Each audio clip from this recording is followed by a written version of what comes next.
Howdy, howdy. We have a new topic today. We'll see how it goes. Who knows? Who knows how it'll go, but you know, I've broadened the spectrum so that we can make fun of flat earthers, but also talk to moon landing deniers, young earthers, Big Bang deniers, evolution deniers, all this fun stuff. So hopefully we'll get some bites here. But we'll have to see.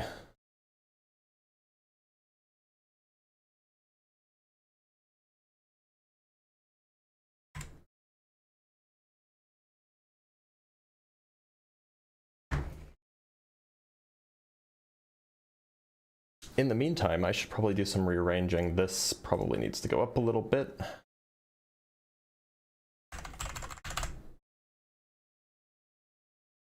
How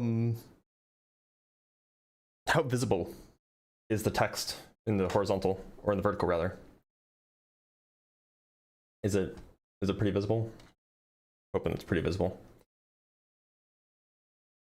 Especially on TikTok. On TikTok, there's always reel needs to be to the right. Okay, let's move reel to the right. Already got if this breaks it, I'm gonna be so mad. The L's cut off? What L?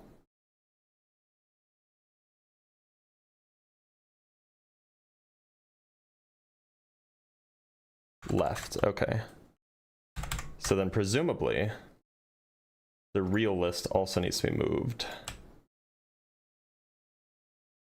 Like that? How's that? Better? It's gonna get too congested. There's only so much room. Can I move the fake stuff to the left? Will that get cut off? Gotta. Says Moonlandy.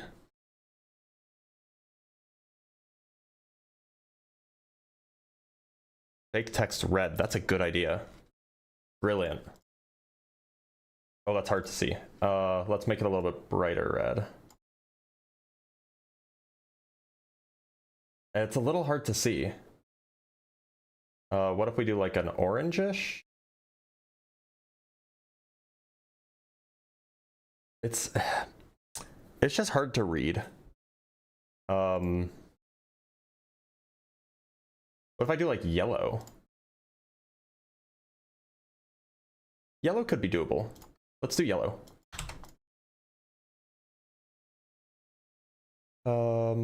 Sorry y'all, just getting everything set up.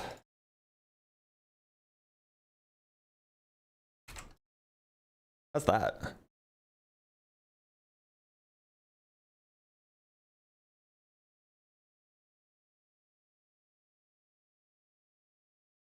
And then we can move the real header over here, and then we can move the real list over. Hopefully, how's that? How's that, everybody?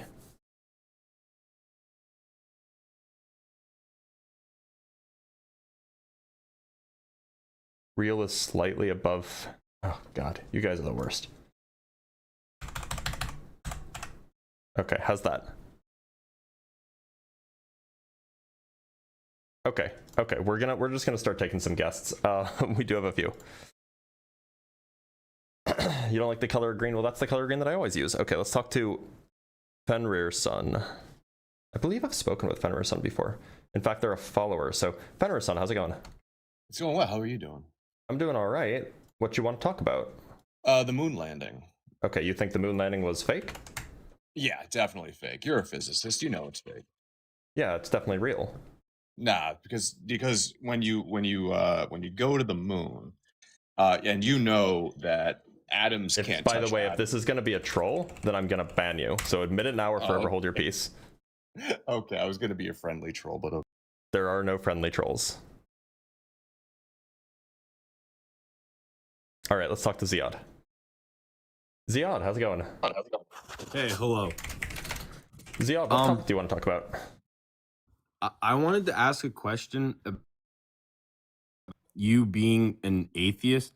Do people that are atheists, like, Am I not allowed to talk about that? No, you are. There's just a floating piece of dust. Oh, okay. My bad. I was You just like- people who are Yeah, go ahead. atheists, like, do you guys like believe in like entities, black magic, and like spiritual Depends things, on or the do you person. guys not? It depends on the person. Atheism doesn't have a dogma, It does. so That's literally all I wanted to ask, because I was hearing different things from different people saying like, yeah, I do believe black magic is real and all that. And then Sure. my other atheist friend said, no, none of that is real. Don't believe Yep. in any of it. it depends on the person. Well, thanks for being here, Ziad. Let's talk to Hoko Get It All. Or Hoka? Get It All? Get It L. Hoka, how's it going? Yo, it's good, bro. How is it?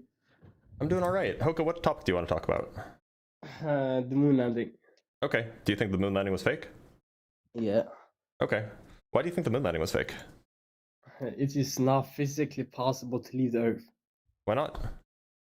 Yeah, it's just not, but we don't have enough technology for it. It's not that hard to leave the Earth. You just need a big rocket. Wait, What's so hard about that? How could we leave the Earth and not solve world hunger?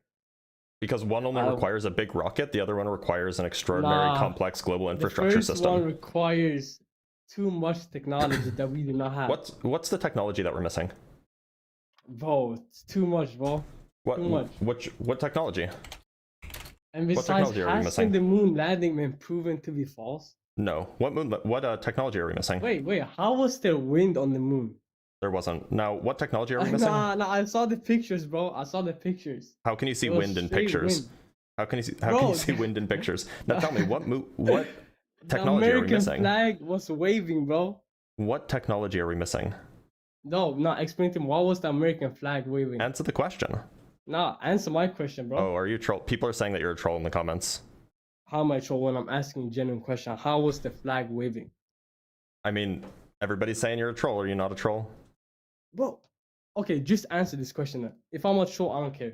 Why was the I do American care. flag waving? Because they had shaken it. Now answer the question. What They technology had are we missing? shaken it? Yeah. Bro, oh my days. Ooh, that's a weak reasoning. Oh my That's a weak days. Now reasoning. answer the question. What technology are we missing? We're missing fuel. We're missing. What fuel? data Oh, wait, we're to missing even fuel? leave the Earth. You I can just think, use brother, I kerosene. think Kerosene and liquid oxygen. liquid. What, do you think liquid would take us to space? Did you hear the rest of the phrase? Liquid oxygen? Do you know what liquid oxygen is? So liquid plus oxygen will take us to space. Okay, he's got to be a troll. He's got to be a troll, right? Bro, you're trolling me though. He's got to be a troll. Liquid plus oxygen will take us to space? I don't think that he was dumb. I think that, because like that was clearly intentional, right? Dr. Blitz, don't cherry pick. I'm not cherry picking.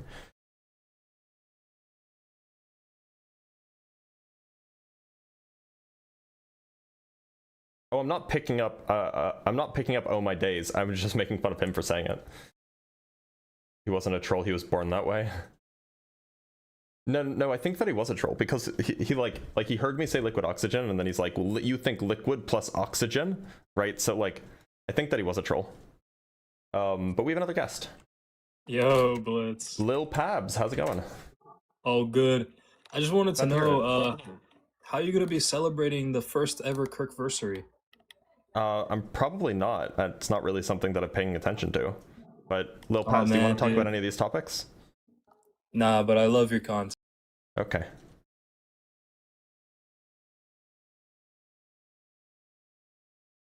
Oh, he's back. Maybe he wasn't a troll. Yo. So, you don't think you Nah, were? So nah, you weren't a let's troll? skip the moon. Yeah, I was trolling on moon landing. But let's go Okay. to evolution. Let's go to Okay, evolution. okay, so Why you do you were think trolling. evolution's true? Why? Yeah, Why were you the moon trolling, landing by the I was way? trolling. Why would you troll? No, because everyone knows the moon landing was real. You know what I mean? I was Yeah, just, well, apparently I wanna not. hear your perspective. I was trying to hear your perspective. Don't do it again, okay? Catch you doing it again, I'm gonna ban you. Easy peasy, okay? So evolution, you don't think evolution's real? I mean, could you give me reasons why it's real?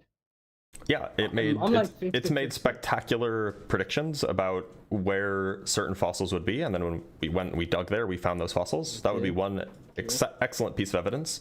We also have the Yeah. evidence of endogenous retroviruses in basically all mammal DNA, and in particular in primate and human DNA, which is evidence of a common ancestor. Really?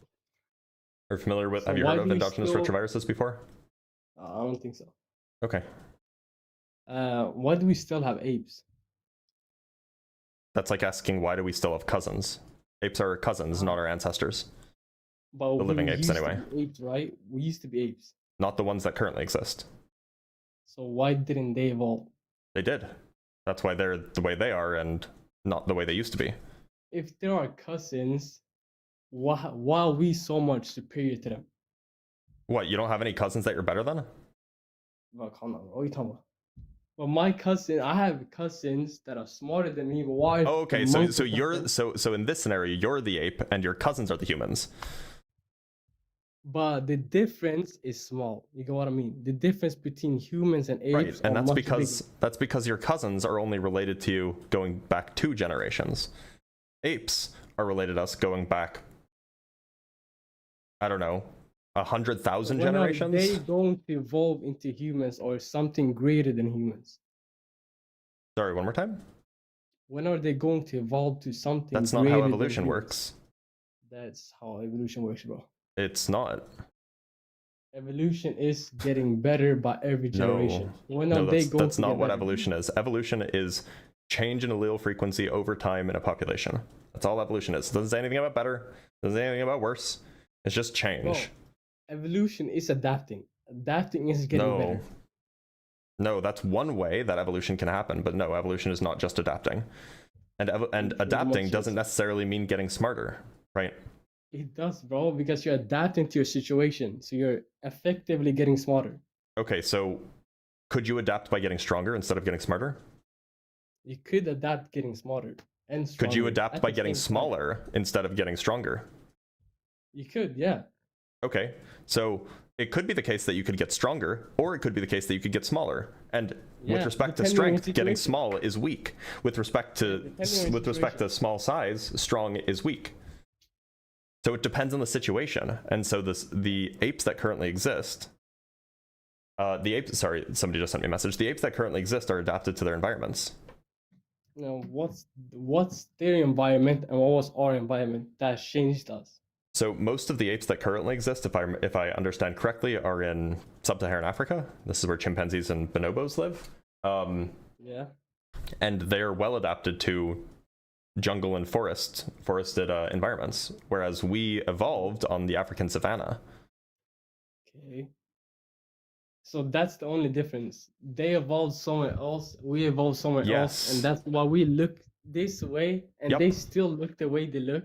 What do you mean they still look the way they look? They've been changing Bro, just at the because same rate that apes we've been haven't changing. changed. Yeah, they Apes have. haven't changed. Where are you did getting it- this made up information? Are you just like making stuff how, up? okay, Or... okay. Explain to me, how did it used to look?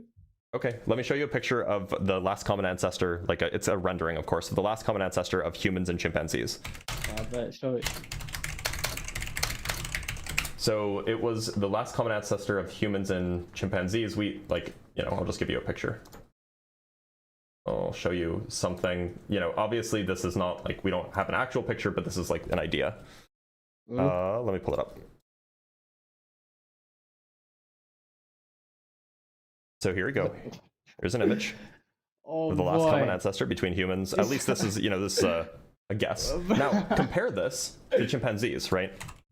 Bro, they look exactly the same. Are we serious? Yeah. Compare this to chimpanzees. Bro. You're telling me oh, that nah, these they look look- exactly the same? Bro, what's the difference? Look at the eye One ridges. skull is a bit bigger. Wow. Look at the eye ridges. Look at the relative ear size. Look at the nose Okay. size. Look at the fact that the chimpanzee has a muzzle and this thing doesn't. Obviously, Okay, now- obviously they're now different. show- They're obviously now different. show- Okay, now show a human and then show how we used to look in the past. What do you mean how we used to look? Yeah, because we evolved from apes, right? So show how This we is used so to so look this back is in a the day. this is a drawing of what the last common ancestor between a human and a chimpanzee looks like. So this is how we humans used to look. It's something like 6 or 7 million years ago. We weren't humans at the time. Yeah, so this is how we used to look. Well, not humans. Oh, what are you talking about? These aren't humans. Yeah, I can clearly tell. This is the last common ancestor between humans and chimpanzees. So we didn't evolve. We just changed our ancestry. What? So look, in the same way that you and your cousin have like one pair of the same grandparents, Yeah. this would be like the last common ancestor that humans and chimpanzees shared. So it would be like the shared great back 100,000 times grandparents. We cannot be serious. Your incredulity is not an argument. Bro, is this proven scientifically? Yeah, we can use DNA evidence for this. Are you serious?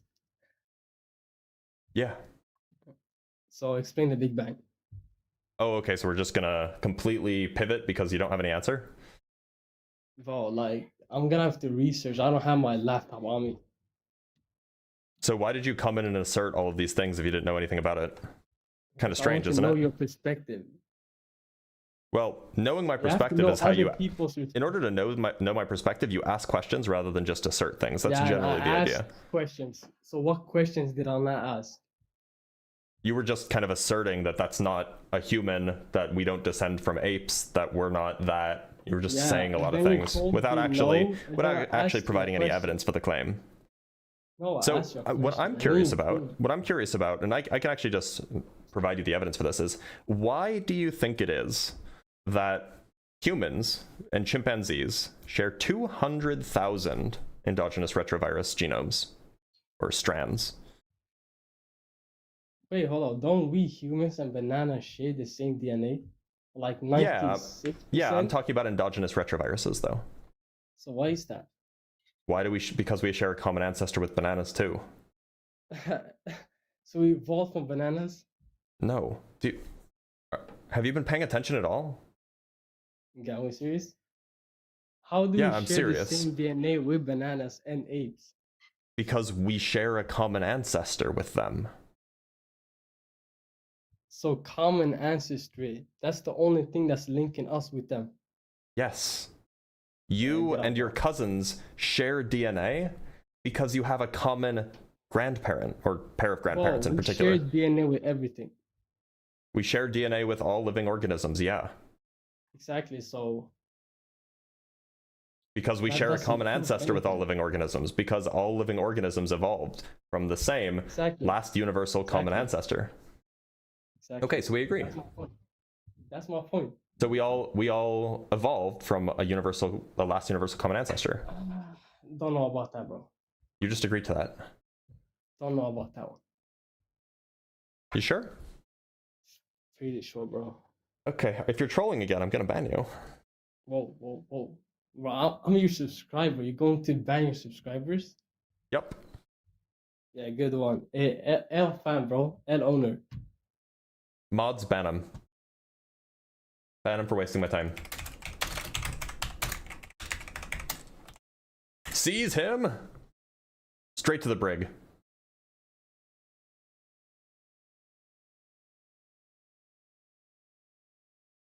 Off with his head. All right, let's talk to Chris the avocado eater. Eater.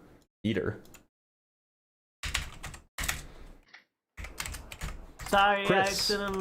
I accidentally clicked request. My bad. I don't want to waste your time. Sorry, You're good. I clicked the wrong. Let's talk to 100. How's it going? 100. How's it going? Hello. How's it going? Yo, I'm lagging. Wait. I'm waiting.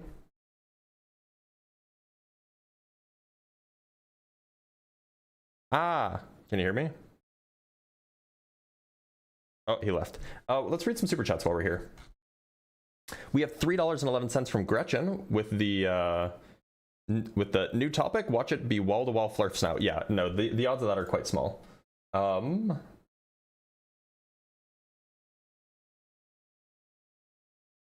Text on the horizontal is cut off. Move it over a bit to the right. Text on the horizontal is cut off? Really? Okay. That I can fix. Sorry, let me just see if I can move this over and then move this over. Hopefully that's better. Is there a way to estimate how many generations are necessary for speciation? Some formula that would include size and rate of reproduction at the very least. It would be more complicated than that because it also involves things like mutation rate and environmental changes. And from Gnostic Timbre with the $2, I deny everything I did when I was young on Earth. Fair. That's a fair assessment. All right, let's bring on White Flag. Hello? White Flag, how's it going? Hey, what's up, man? Not a whole lot. White Flag, which topic do you want to talk about? The moon landing. Okay, you think the moon landing was fake? Yeah, I believe they faked it. Like, they did it in their, like, own studio. Why do you think so? Because we don't have the technology to go to the moon yet. Why do you think so? Because NASA themselves said it, or, like, some astronaut. You do know that we sent astronauts back to the moon in April, right? Yeah, that's what you believe. But you I can't mean, we tell, all like, watched it facts. live. Yeah, live from their CGI studio. Oh, okay. So what's the evidence that it was done in CGI?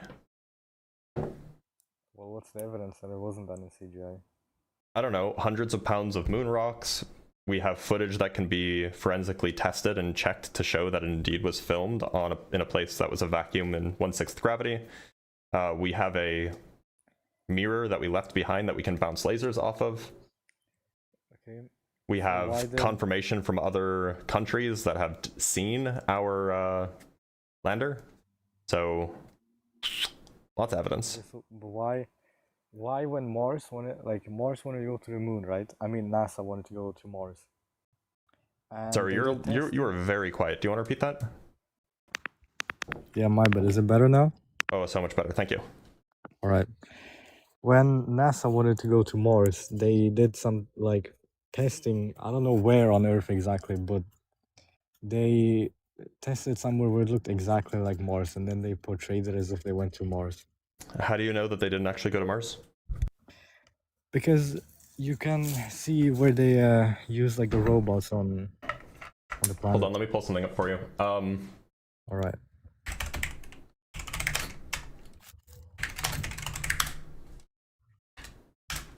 Are you talking about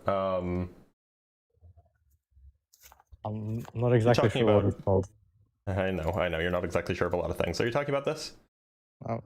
If I could see it, yeah. Oh, okay. No, So you it's a bit different, but yeah, something like this, yeah. okay, because you know that this is fake, right? This Fake? is not real. This is not a NASA image. Yeah, Devon Island. Some guy wrote it like Devon Island.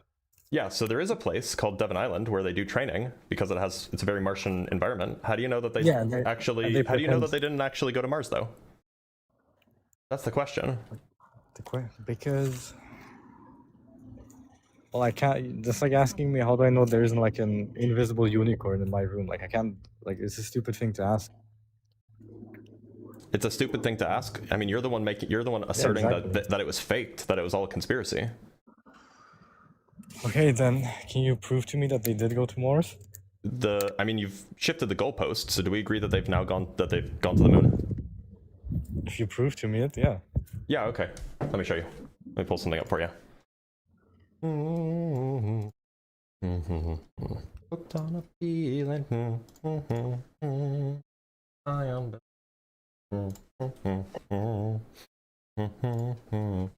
Sorry, I'm just pulling it up. Yep, no problem. Here we go.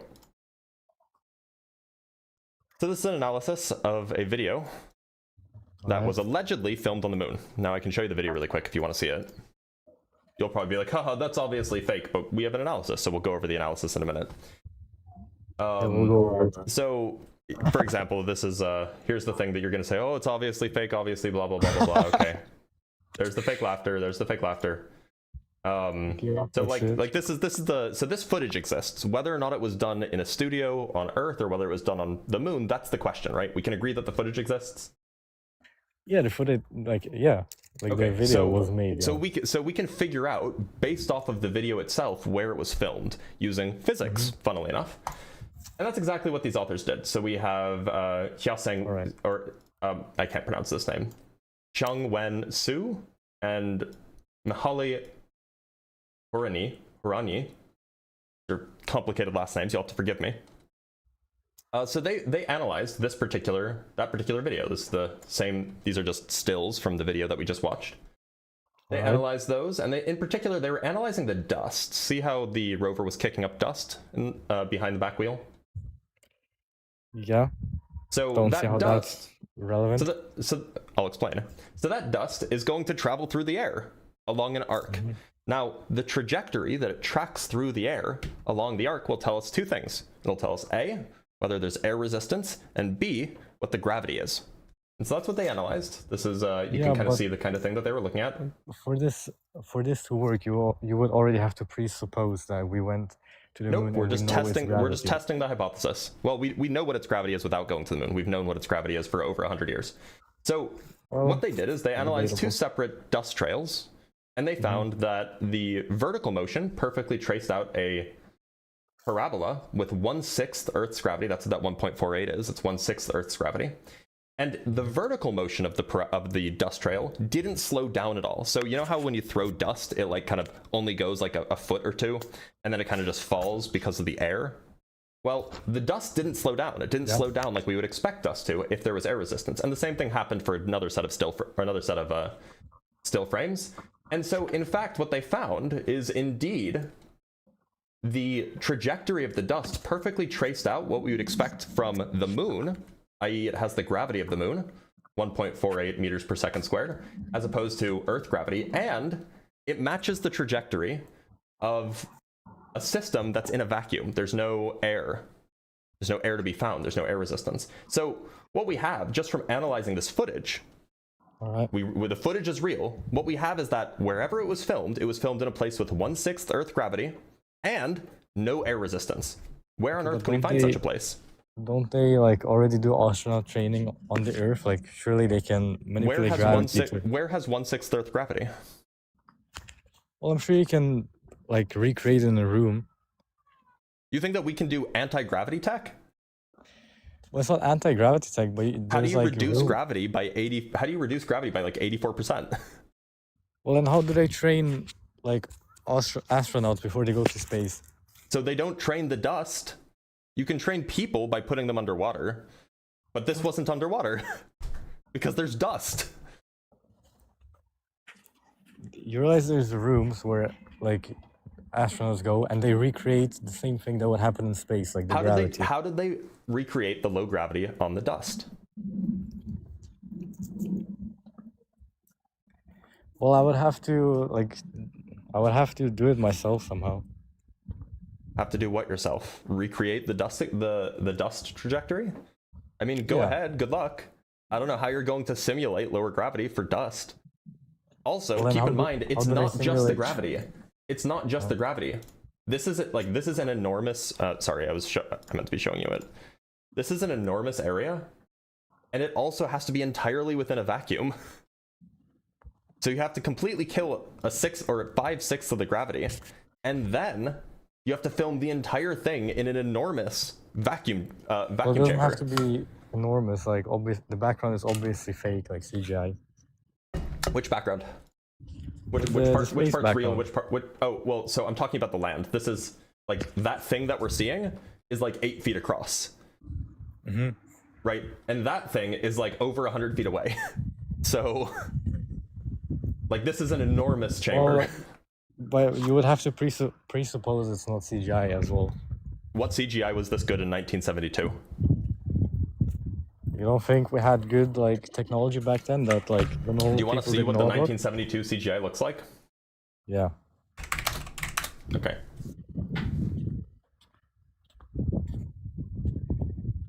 This is the first, by the way, this is the first ever polygon CGI.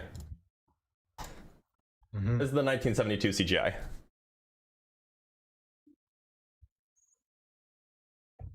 Well, that's what they show you. You don't think we have more advanced technology than you think of?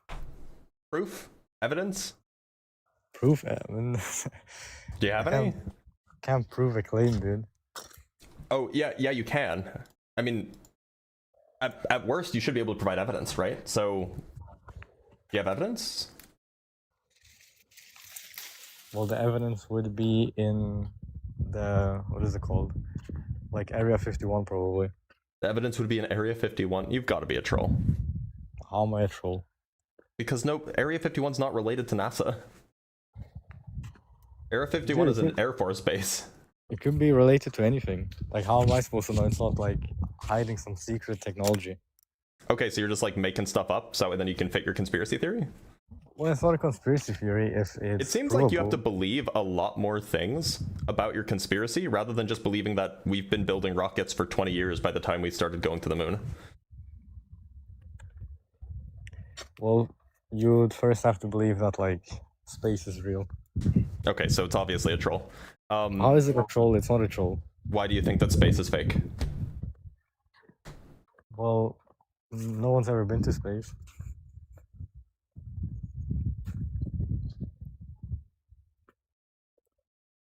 Because Are we you can't this go to stupid space. every day or just on Mondays? I'm not stupid. Pretty sure you just I would heard me actually laugh. argue. I would actually argue my IQ is higher than yours. Alright, let's kick the troll. Mods ban him. Alright, let's bring up how's it going? Hello. Sorry for before. No, you're good. You know- What topic do you want to talk about? The Big Bang. Okay, so you don't think that the Big Bang happened? When you're off the app, I can't hear you. I'm sorry. I believe the Big Bang, but there are some holes. I don't. So some you things I don't- don't believe. So you don't think the Big Bang is real, or you do think the Big Bang is real? I think it's real, but it's something that I don't understand. You don't understand the Big Bang. No, it's something I want to ask about. Okay, but that's not this. This is a disagree. See how it says disagree? Join the live. Oh, yes, I disagree. Then I disagree. But you just said that you believe that the Big Bang's real. I have what caused the expansion? When the Big don't Bang know. expanded. You don't know. Nope. So it expanded of itself. Nope. I didn't say that. I said we don't know. In fact, I said I don't know. Ah. Okay. I'm gonna let you go though because you're not opposition here. Let's talk to Bennett.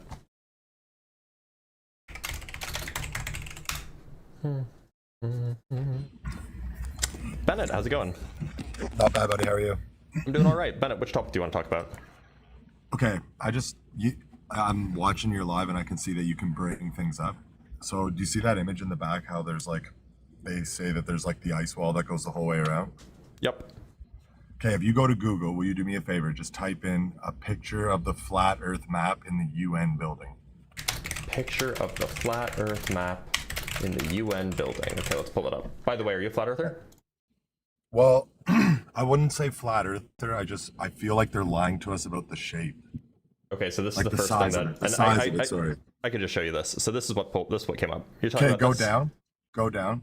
Yep. Like scroll down. Right there. Do you see that one? Oh, up right there. It says it right there in front of you. In the This middle. one? Down two. This one. Yeah, that one. Yeah, So what do you about see it? how it's like there's more continents on the outside of the ice wall? Pull up this image. No. So this is No, not not that from. one. No, not that No, one. no, buddy. not this one. Okay, which one? No, the one that's right there. That one. That blue one. Yeah, right there. This blue one. This is from a TikTok video. Yeah. Do you see how there's more continents on the outside? This is. Yeah, this is from a TikTok video, not from the UN. No, that's fine. That's fine. There is actually like one that says it's in the UN building. Okay, do you have Google Earth by chance? Google Earth? Yeah, I can pull up Google Earth for you. Do you mean something like this, right? No, I'll show you, buddy. You'll see. You mean like Sort the of, continents and but stuff? that one specific one of like it says it's in the UN building. But anyway, go to Google Earth. Okay, let's go to Google Earth. Go to Google Okay. Earth. What are we Go doing? to Antarctica and measure all the way around it. Oh, I made a video about this actually. I know exactly what the problem is. So what you're going to say is you're going to say that it doesn't Not close going in to on say. itself. It's just weird that it does It's not that weird. same shape. And I right? can explain it to you. So you're talking about this bug, right? How it does that? Yeah. Oops. How it? I don't know why it just went away. Yeah. Okay. It makes now, that almost closed circle. Let's go up to the North Pole and try the same thing, shall we? Sure. I've never done it. Probably should have. Well, no, this is like a part of it. This is just a part of my. Oh no, so, it did the same thing. Why did it do so the same when thing? I did this, Why no, did it no, do the for same sure. thing at the North Pole?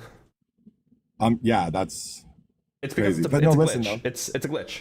Like there's a So no then- there's a no glitch in Google Earth. Okay, perfect.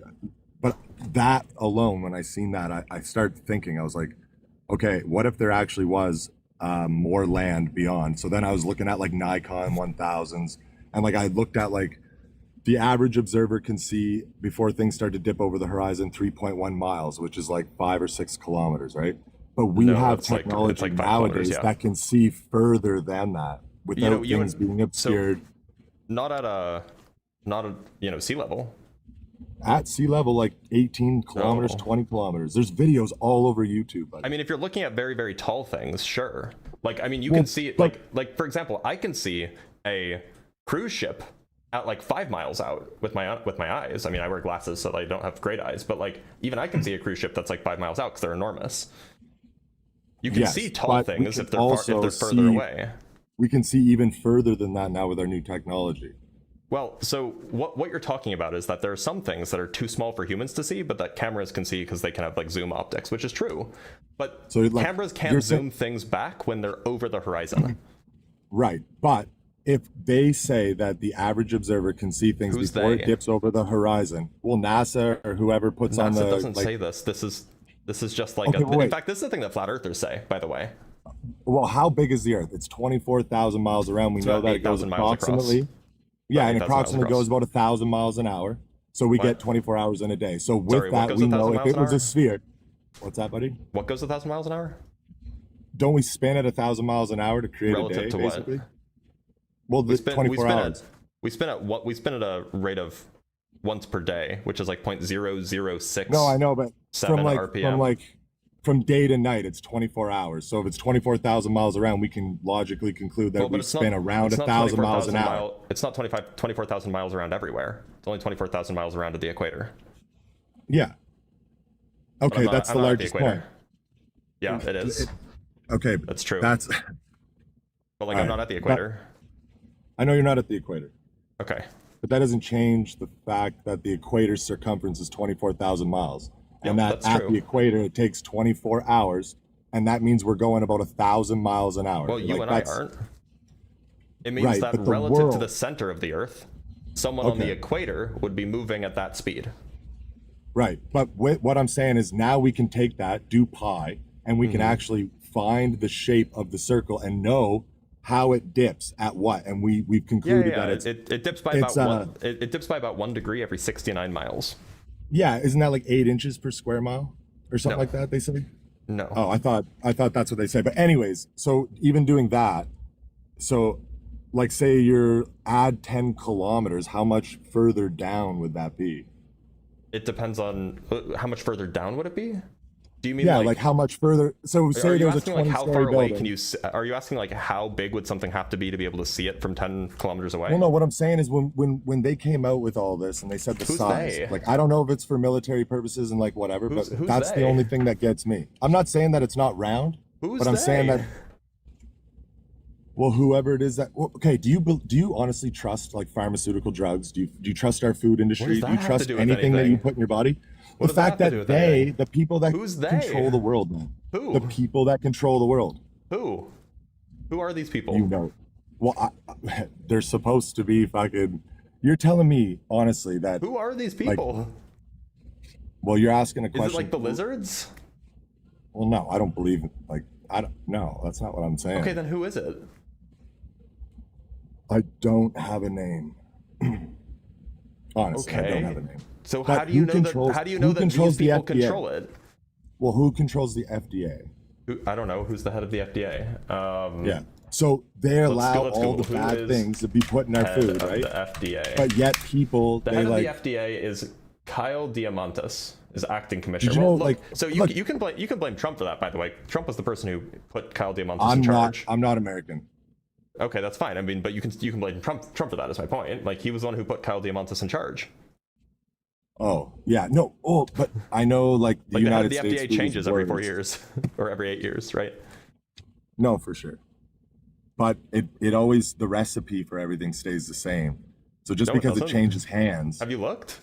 No, it doesn't. No, you're Things right. change They all the actually time. keep adding chemicals. No, you're right. They do. Because back in the like What do you- 30 years ago, there was 4 ingredients for something and now there's 17. We're getting off topic. The point is that yeah, the we are. people that are at the top that control these things, like, do you know that doctors, they kill 120,000 people a year from misdiagnosis? Like, pharmaceutical drugs aren't the best thing for you. They fix a problem. What like, does this have to do people with the just Earth? go, well, yeah, because it's the same people, NASA. Not everybody has the technology that NASA has. So you think that NASA So is they the same lie to people us. as like the CDC? I don't know. I honestly don't know. I'm not going to sit here and lie to you and say that I know. What about other governments? Okay, wait, are in Stop. conflict with the West. Listen, here's the thing though. Can you agree with me that since 40, 50, 60 years ago, our optics even that we have to see long range have gotten better? Not really. We have better we have better digital tech, but no, I mean like telephoto lenses have existed for like 100 years. Well, how long has the Hubble telescope been around? The Hubble telescope is a space telescope, so that's been around. That was launched in the 90s, I guess. But it was actually like a recommissioned spy satellite. Actually, they used the same tech that was used in spy satellites in like the 70s and 80s for the Hubble telescope. Yeah, I don't honestly know much about it. I'm just saying like that's technology even that we didn't have. I just mean for even like the people. Well, no, I mean like, so the actual optics. There's nothing fancy about the optics. It's the fact that it's in space and it's digital. That's the hard part. No, for sure. I just mean like we've advanced over the last 50 years, and our optics have gotten better. But it's not the optics that have gotten better. It's the digital processing tech that's gotten better. Oh, we don't have scopes or anything that we can see even further nowadays? Telescopes like refractors and reflectors haven't really changed much in like the last 100 years. Like it's just lenses and mirrors.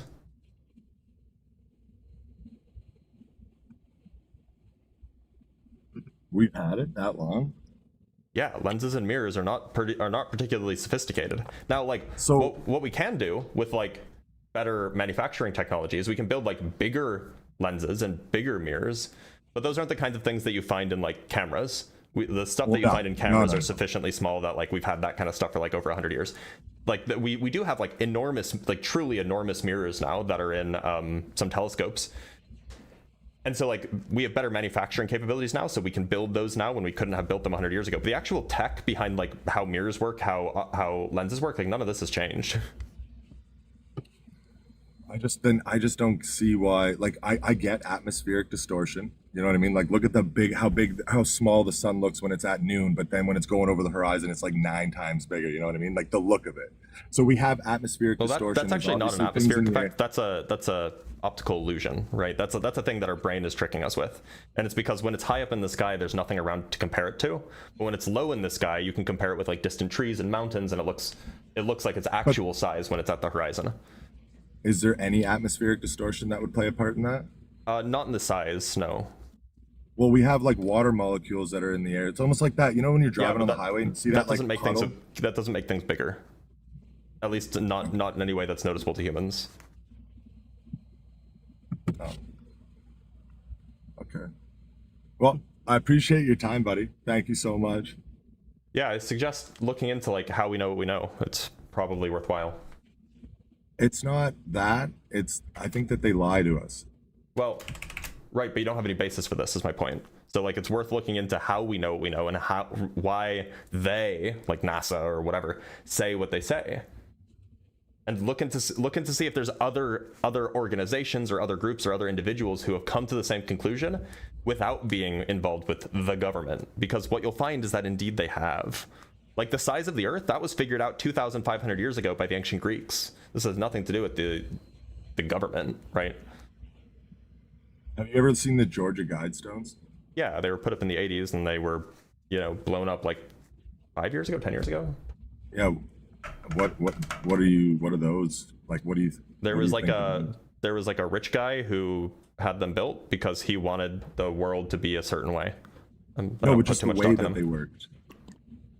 Like with the Polaris star being in the middle and how Yeah, it was designed to do you that. can see What's it. the issue? It's like the only thing that doesn't move, even though we're on like a whatever it is, a 64-degree tilt. Like So- all of our constellations stay in the sky in the exact same spot. Well, they don't. Like- the stars do move, and we can measure their movement. And in fact, even Polaris moves. It just moves slowly. But if we were traveling like thousands of fucking kilometers an hour through space, things would move. And yeah, they do don't. move. We can Oh measure that. shoot! We can measure their Hey buddy, movement. I'm sorry. I'm at work. My boss is calling me. I gotta let you All know. right. Take care, Bennett. I can hear the phone ring, and take care.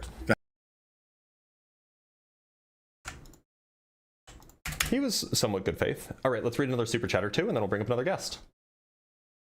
If I have them. That was a Fairly Odd Parents reference for those who get it. From Chase Teaches Physics with the $2. I got a camera and found the Earth's DLC. I got a camera and found the Earth's DLC map pack. True. That is how you find the Earth's DLC map pack. You just buy a camera. And from Garain with the $5, far longer than 100 years, Newton famously had a really effective telescope design that we still use today. Right, so he does. The reason why I said about 100 years is because it was, I guess in the 1800s is when Fresnel's lenses were built. Or Fresnel lenses were built, if I remember correctly. And those are also pretty handy. And there were some advances in like actual novel lenses that were developed in the 1800s as well. So that's why I say about 100 years. From Simeon Urchin with the $2, this guy is a fire hose of conspiracy theories. Yeah, it just seems like he doesn't trust anything, which is, I don't know, it seems like a struggle. All right, let's talk to Eggiant Lumberloom. Oh, did they leave?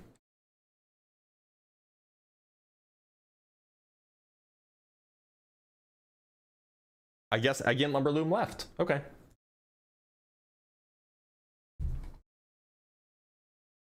Okay, let's bring up Noah is back. Guess who's back? Noah is back. How's it Hey, going? Dr. Blitz. It's going good. I'm not sure if you remember me. I'm not really opposition, but I think we talked before, and I just had a quick question because I was hearing what you were saying. You should bring this. You should bring this up tomorrow then, not today. Because if you're not opposition, you're not here. Let's talk to Ryu Hayabusa. Ryu Hayabusa. How's it going? Hello, Blitz. How you doing? Can you hear me well? Yeah, I can. Ryu, I'm actually gonna let you. I'm actually gonna drop you down to the guest box because there's somebody else who just joined. Because there's a weird delay, and then I'll bring you up next. Okay. Eggiant Lumberloom, how's it going? I can finally hear you. Oh, hello. Yes. So you were talking about the moon landing and all that. There are people who think space is fake, and Yeah. I'm not like Which one of topic- those people. Which topic do you want to talk So- about? So And it's are mainly you like opposition? So yeah, moon landing. Do you think that the moon landing happened? No. I Okay, mean, I why don't not? believe humans like that. Humans didn't go to space. I just think 1960s technology couldn't have gotten us like into the moon. Why not? Well, there are a few reasons. One of them is like, you know how we have the Starship, which is like the most advanced like space rocket humans have developed. Like, it needs like multiple ground. Isn't Starship not working? But anyway, go ahead. I mean, What yeah, about like if you look at its like engine, for example, you know, it uses hydrocarbon-based like engines, which is like all engines. they use have a lot hydrocarbons. higher like volumetric density than like all rocket engines use hydrocarbons. no, like the old school ones, they use like hydrogen, and they use like a different cycle. Like this one uses like No, a, I mean, like, well, okay, so some do use hydrogen, but like no, like most modern rockets use. In fact, most old rockets also use hydrocarbons, like kerosene. yeah, but another thing Like is jet like fuel. yeah, but another thing here is that those old school rockets, they use a different like combustion cycle. Like these use like full flow staged combustion, like which is a lot more efficient. And like Starship needs like to refuel 10 times in low Earth orbit just to be able to get to the moon. Have you seen the comparison between Starship and Saturn or have you seen what a Saturn V is? Like how big it is? Yeah, but it's still smaller than Starship. No, it actually weighs more. Or rather, it can get more mass to low Earth orbit. I think Starship can get like 100 tons into low Earth orbit. Yeah, so I'm not sure. Maybe here's a you can nice look up the diagram. comparison. The Saturn V can get 118,000 kilograms to low Earth orbit, and the Starship can only get 100,000. Well, I mean, it is like built newer as well, and It is newer, like, you're right, but it still doesn't have the lift capacity of the Saturn V. The Saturn V is still the most powerful rocket we've ever built. I doubt that part, because like, what if we have built it that far back? Why haven't we like been able to build rockets as powerful as it like ever since? And I'm not just like talking about the US. You know, there is China, there is like Russia. Why didn't they build like a powerful rocket? Was it just this one-off thing in the 60s that they just like? Look, if your goal is to get if your goal was to get things to low Earth orbit, you don't need such a powerful rocket. And for the most part, when you want to do space things, you're interested in getting things into low Earth orbit. That's it. You don't really need to do much. There's no need for much more. I think, well, I mean, being like, weight is one of the limiting factors, and like, we don't just send things to low Earth orbit. We send things to like we basically Mars. Do. So yeah, so for the James Webb Space Telescope, it's like it's right. in one of the Lagrangian points. Yeah, so you need a bigger rocket than what was required to get to low Earth orbit. But for example, the space shuttle, which is much smaller than Saturn V, could get stuff to low Earth orbit, right? Much smaller. Yeah. The Falcon Heavy can get stuff to low Earth orbit, and it's much smaller than the Saturn V.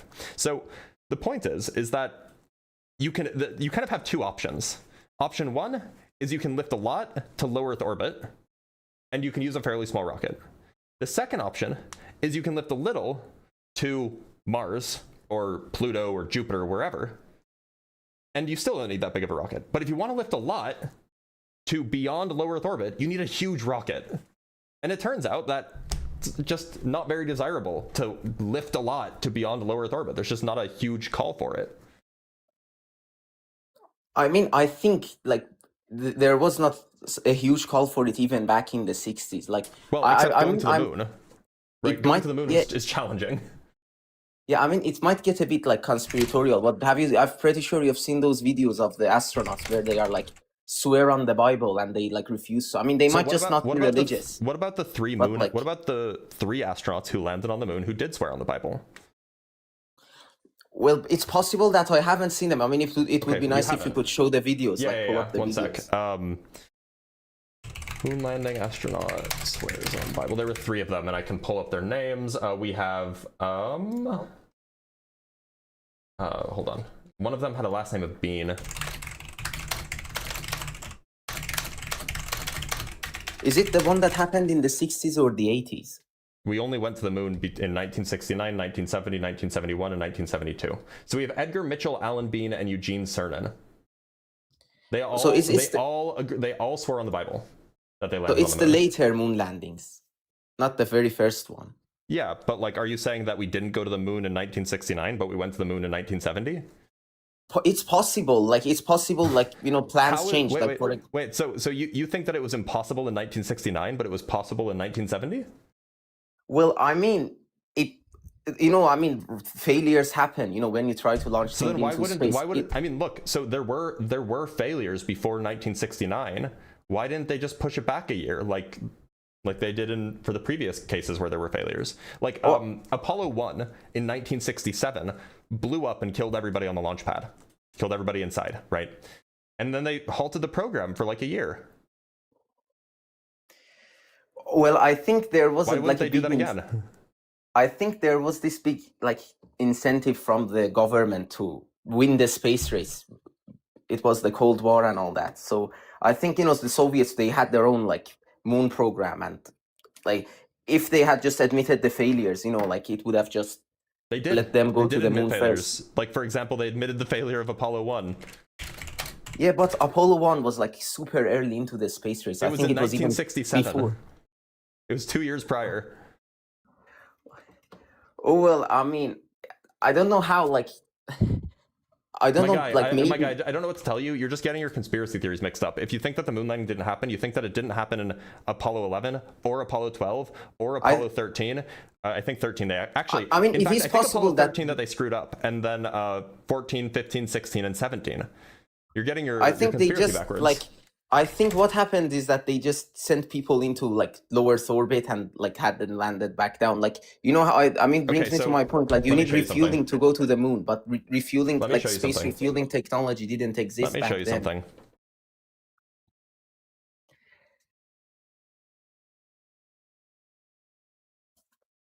And I want you to put that it's ludicrous.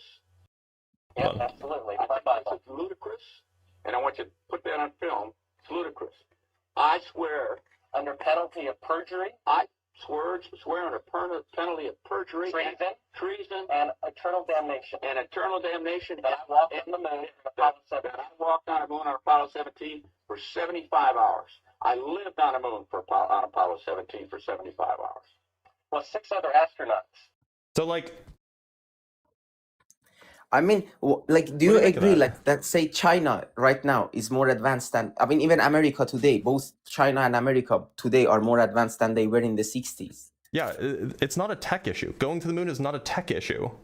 It's not like this is. It's not like we haven't. And to be clear, we did launch another spacecraft back to the moon like 6 months ago. But going back to the moon is not a tech issue. It's an issue of cost and an issue of drive. Right? Like, you have to have a national will to do it because it's a big project. It's not necessarily a hard project, but it's a big project. And you have to be willing to spend a fuck ton of money. And if there's no reason to go back to the moon, why do it? I mean, I say the same thing. There was no reason to go to the moon in the first place. Like, I mean, you might say the space race, but right now there is a space race with China. Like, there's not a space race with China. China is way behind us on space tech. What are you talking about? I mean, they are just like, I mean, the most advanced space tech is like the Starship, and they are basically like making a clone of it. They are making like a rockets are not the only thing that's involved in space tech, by the way. I mean, I see space tech, like SpaceX is like the only one that has like made reusable rockets. I mean, you know, rockets is not the only. That's not the only thing involved in space tech. Rockets are not the only part involved in space tech. I mean, okay, there are like satellites and other stuff. No, like I think going to the moon. The main rocket is the easy part. The rocket is the easy part, right? A rocket is just a missile with the bomb pulled off. That's all a rocket is. The hard part is building the spacecraft that actually does what you want it to do. Like in the case of the Apollo landings, keeping people alive for, you know, a week or whatever while they're in space. And keeping them enough oxygen, enough water, enough food, making sure that they don't die to exposure, like making sure that all the things that you want to do on the moon are there, like bringing a rover along, making sure that you have space suits so that you can walk around, like all of that's the hard part. A rocket is literally a missile with the bomb taken off. I mean, China does also have space stations, and they have had them for quite a while. I'm not sure. I think more than 2-3 decades almost. So they do have a space station, but they are not. I mean, there's not really a space race that's happening right now, like not significantly. I mean, not as significant as it was in the Cold War, but so you agree that there was a significant space race during the Cold War? Yes, and I think there was an incentive to like fake it. Faking it was just cheaper than going to the moon. Oh, how are you going to fake? 1 sec, let me pull something up. How are you going to fake this? Just a quick question. How are you faking this? How does that work? I mean, which part are you exactly like? I'm confused that we can't fake. Like, well, this was like, we can analyze the footage and we can show that it was filmed in a vacuum. So this whole thing must have been in an enormous vacuum chamber that had 1/6 Earth's gravity. How do you fake that? We can build like vacuum chambers here on Earth, and we can like slow down the footage. Are they this big? I mean, it's not impossible. Like to be fair, this doesn't seem like this seems like it's like a football field across, like from here to the end of that hill. So this is like more than 100 meters away. Like yeah. So like the distance between these two is like 100 feet, or more than 100 feet rather. I mean, it's like 30 meters, which is like half of the width of a football field. So this area would be several football fields across. Building a vacuum chamber that big is not even within current tech. Like we can't do that with current tech. Like they didn't also. I think they didn't like. You didn't also have to like have like a full vacuum. I think like a partial vacuum would be enough to like get the. Well, that's not what the data says. The data is consistent with a full vacuum. Actually, I can show you. Also, there was that picture. Yeah, I mean, sure, it would be nice, but there was that picture. Have you seen? Yeah.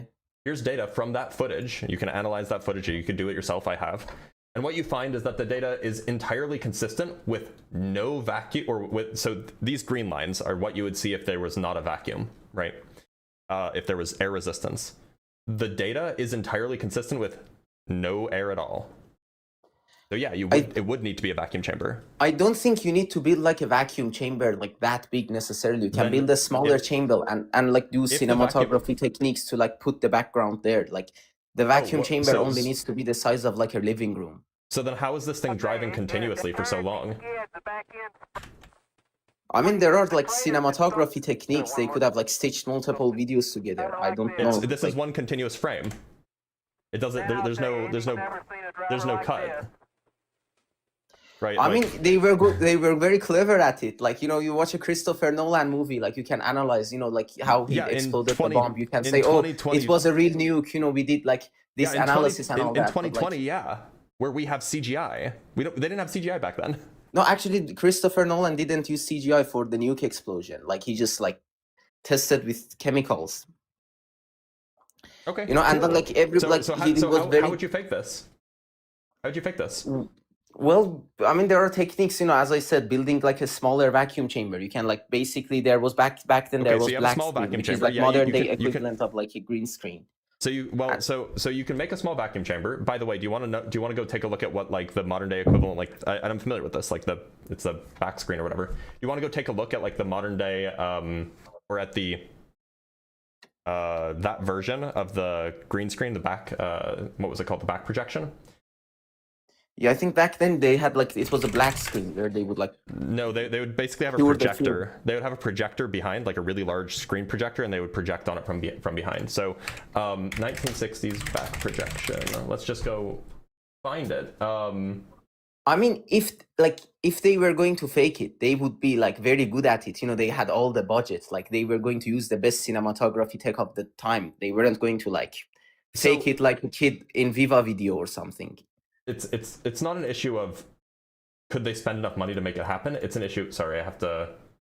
That's what it's called, right? Or is it called rear projection? One sec.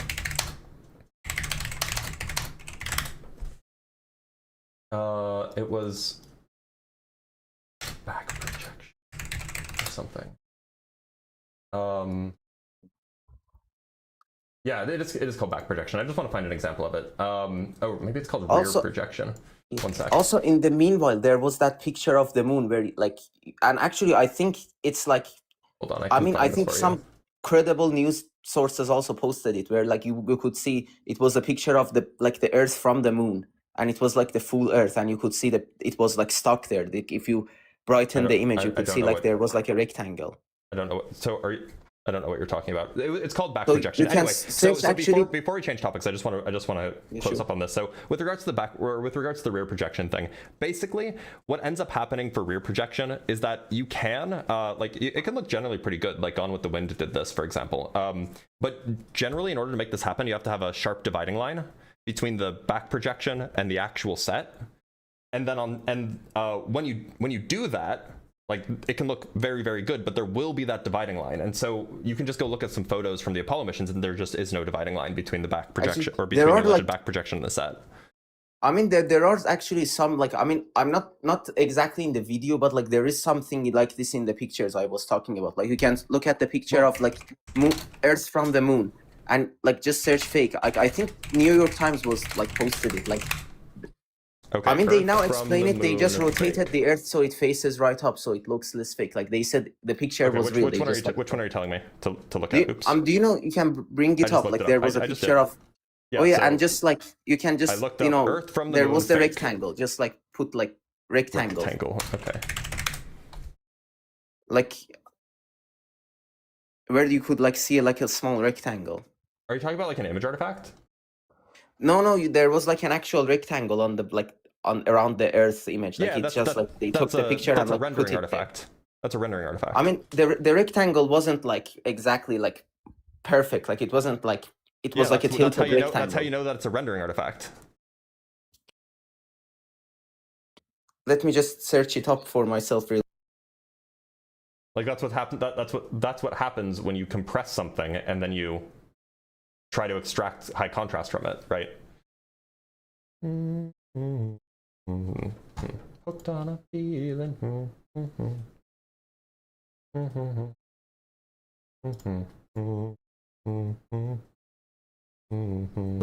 I mean, it seems like I'm unable to find it. It surfaced quite a while ago. Oh like no! What are the odds? But it was like they basically like cut a picture of the Earth and like stitched it and like pasted it there, you know, and like they just took a picture of that. It really seems like you just cut some two Polaroids and put them on each other, and you could only do it if like you change the contrast of the image. Okay, so it I'm was actually, like before I'm actually artifacting was a thing. I'm gonna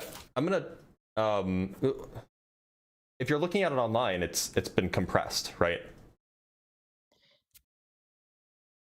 That's what do you mean before artifacting was a thing? Like if you're looking at it online, I mean, it's been before like compressed. we had image compression, like How did you digital look at images. it before we had image compression?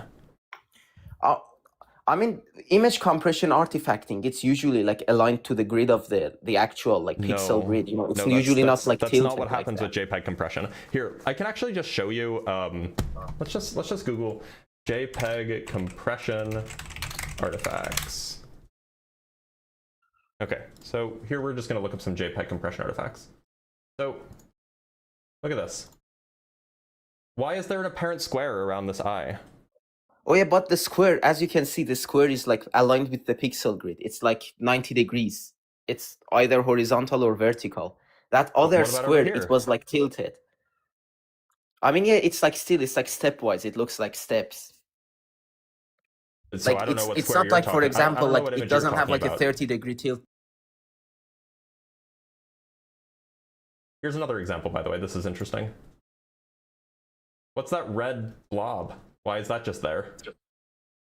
It's not actually there, but it's just like apparently it's there in the image. I mean, yeah, but the problem is, artifact. yeah, but the artifact, as you can see, it's like not. It's like it's still aligned to the pixel grid. Okay, so you'd have to show me an example of an artifact of something that looks like an artifact but isn't an artifact because you're talking about Earthrise. Okay, Earthrise.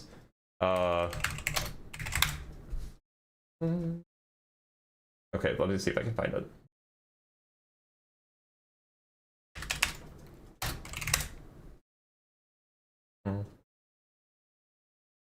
I'm looking for maybe we want Earthrise high or high contrast because that's probably what you want, right? Yeah. Can't find anything.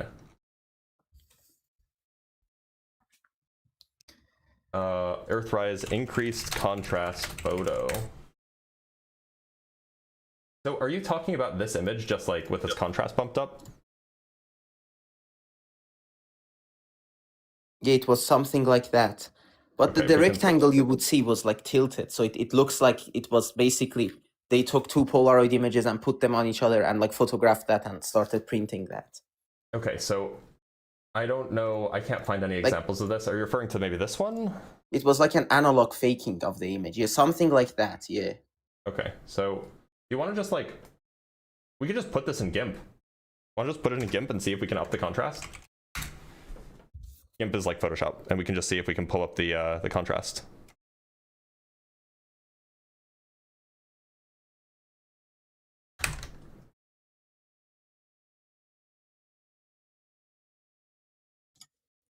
Okay, so let's just do this actually. We'll learn together. So here's the software. I don't actually know how to do this, but we can try. Tools. Filters? Enhance. No. Distort. Light and noise, light and shadow, noise, edge detection. There's got to be a contrast option. Anybody knows how GIMP works? Let me know. Maybe it's over here.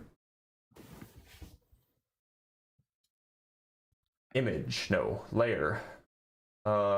Transform? Anybody know? Oh, is it under curves? Tools. For highlights and shadows, okay. Filters. Light and shadow, okay.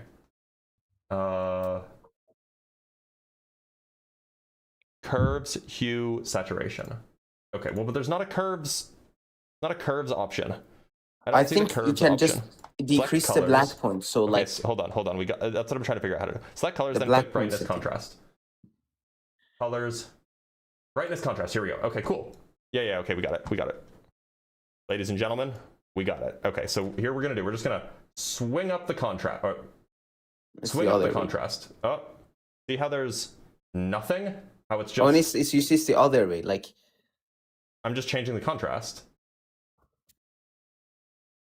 I can also change the brightness if you want.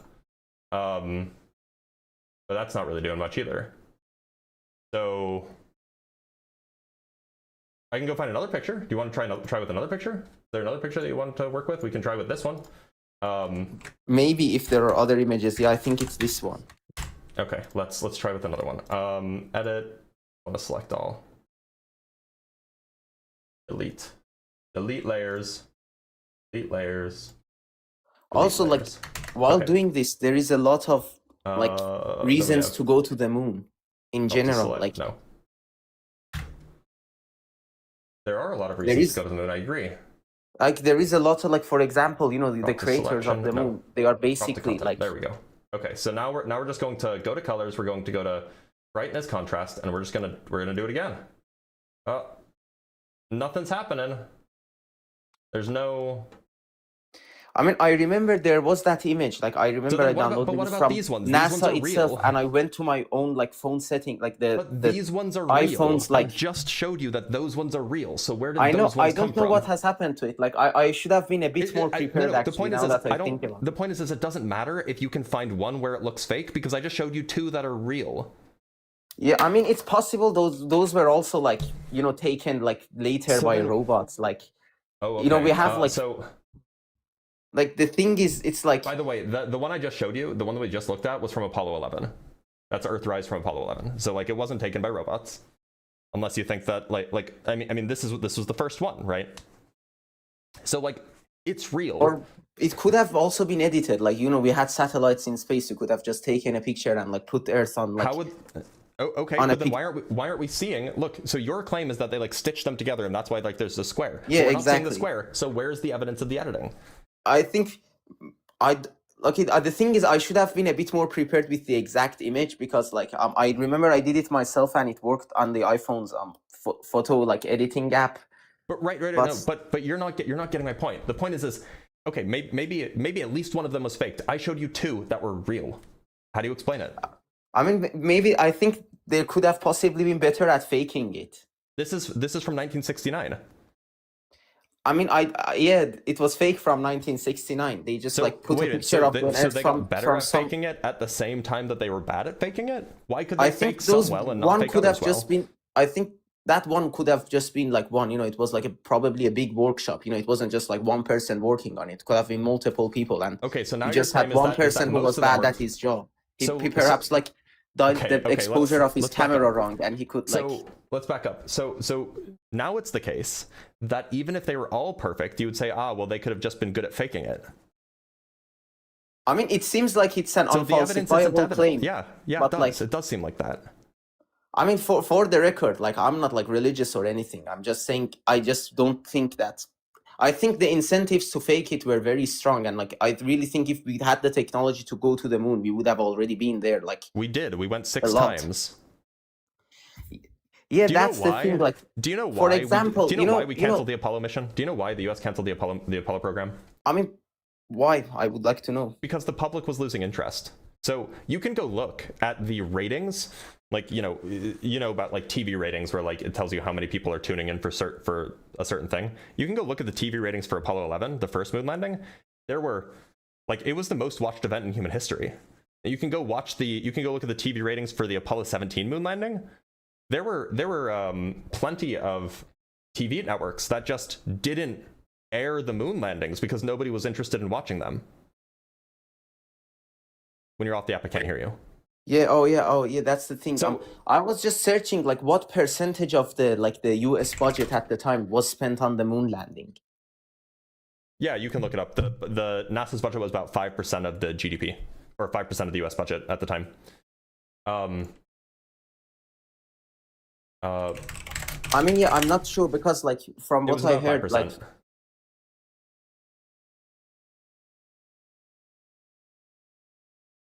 You can keep Googling, but it's still going to be about 5%. I mean, yeah, 5% is like doesn't seem like a lot. Like they spend a lot more money on like military and other stuff. Like it seems like, you know, America was like one of the richest countries at the time, and like we went to the moon, and it just to me seems like stupid that we did nothing. Like, you know, moon is like the perfect place to build like a radio telescope. You know, the craters are like naturally they have like a parabolic shape, and you can just like, and we don't really can't build radio telescopes on Earth because like it's actually better to build a radio atmosphere telescope isn't. on. It's better to build a radio telescope on the Earth. No, the thing is, Earth is like the Earth is not transparent to some frequencies. Well, yeah, And the that's thing is, radio true. telescope allows us to see far away, like into the deep, but like not all redshift of frequencies, the and so space. we can use the radio telescopes that we can build on Earth that you don't have to drag them to the moon. So Yeah, building but them like to the moon those- is dragging them to the moon, especially big ones, is very, very hard, right? No, I'll explain. Actually, it's not that hard. Like we don't have to like drag like a giant telescope to it the is moon. very Like hard. You need we a can huge assemble reflector it there. dish. Yeah, and so you Actually, have to we do like don't need, hundreds like, of missions. Yeah, no, not actually that. It's possible to build it in one. So first of all, Earth is like the ionosphere. It blocks the very low frequency ones. Like if you want to like really see far away, like atmosphere is the reason we are like. It's kind of like a bottleneck when it comes to building telescopes and stuff like that. Only for certain kinds of telescopes, not for the kinds of not for the radio astronomy that's done on Earth. No, the astronomy that's radio done on Earth is very, very effective, and we the do fine very with it. low frequency radio astronomy is a problem. But when you go to the moon, it's sure, like but we don't like. There's tons of other radio frequency astronomy that we can do. yeah, but yeah, that's kind of a blind spot that we have. But like the moon, it allows us to like you know, you don't actually have to like build like an actual smooth reflector because just how big the wavelength is. Like kind of the rough surface of the craters is enough. Like we can just build it using like wires. We can just set up wires, and the wires would just like in the craters, and the wire itself would act as like a receiver. And who's going to fund this? I mean, it's possible, like, you know, we can do NASA or some Chinese one, some European one, you know, like how the James Webb was, like how the black hole was like a coalition of multiple countries. Yeah, and so if the US was the only country that was capable of going to the moon, it was just going to be the US that would have been funding it, and the US wasn't interested. I mean, yes, that's why I think like they went to the moon for nothing. That's why I think it was fake. They just wanted to like win this claim that they have won the space race. Yeah, it was and, political. Like, call it yeah, a day. that's it. And then they canceled the 3 missions after Apollo 17 because nobody was interested anymore. Yeah, but I think like that's why they canceled it. It's because the public lost interest. I mean, but the thing is, the public doesn't decide these things, though. These things are decided by like the public decides scientists the people who and like do politicians. decide. Yeah, the public decides the Congress people, and the Congress people, they have to explain why they're spending billions of dollars sending people to the moon that nobody cares about.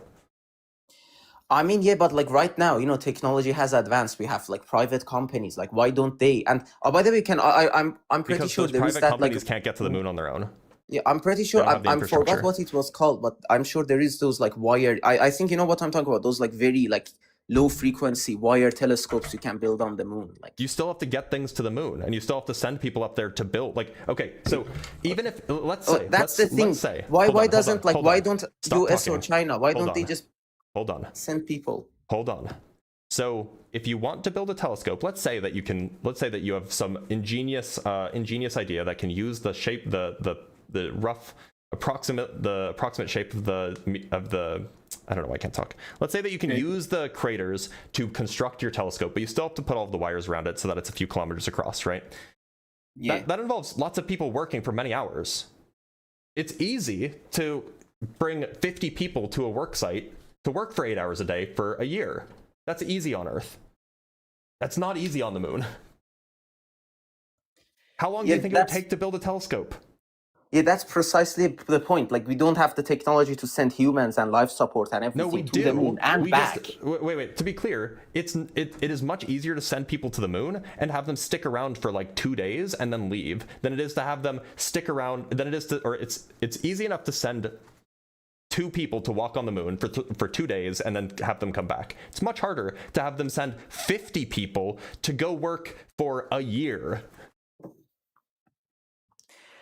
I mean, it's okay. Like, I'm not sure if it exactly has to like it takes a year or not, because I'm not exactly well versed in the logistics of like, moon manufacturing. Also, keep in mind, when you're doing construction, if you have to work with your hands, you have very low dexterity on the moon because you're wearing spacesuits.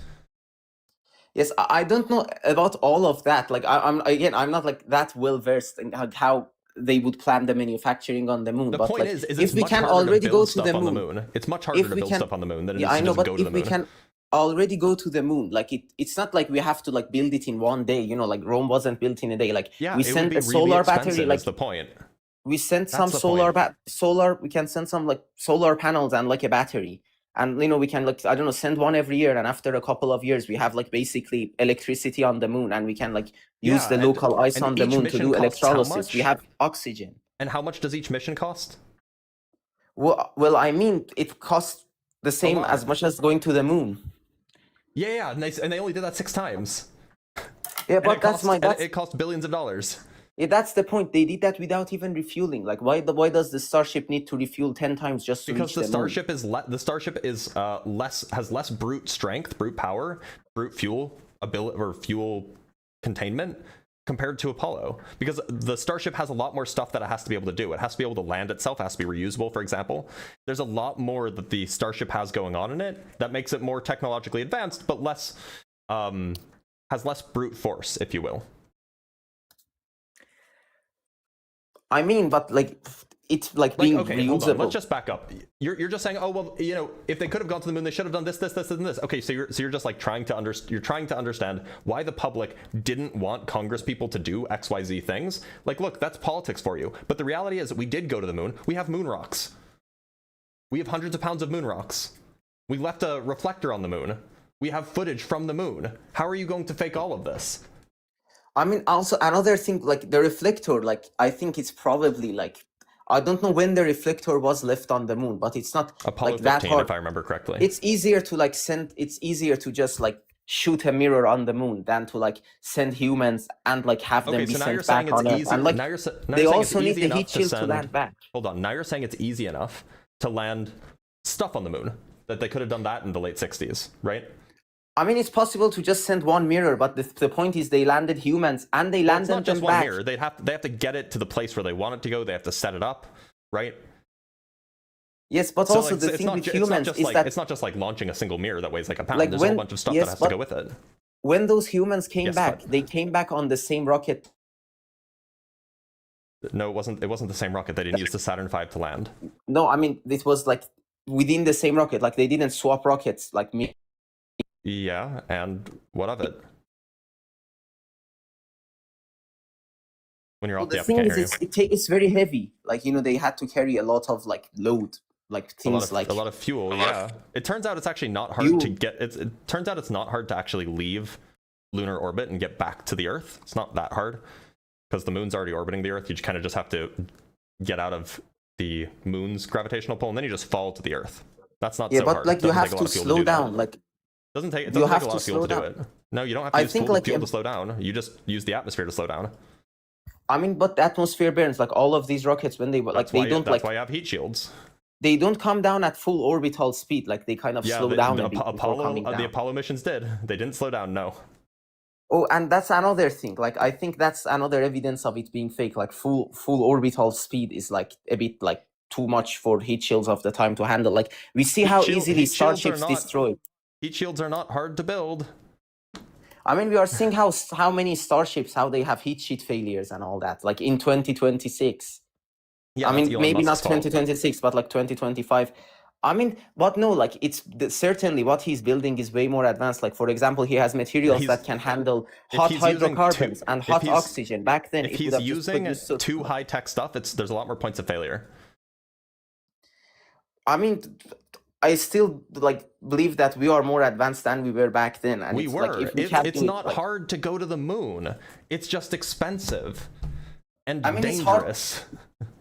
And it is very hard, in my opinion. Like, it's really not. You strap 3 dudes who have a death wish to a missile, and then you tell them to go walk around for 8 hours. I mean, if it's that simple, why, as I said, why did we just stop doing this? Because we could have done a lot more productive things. Because it's expensive.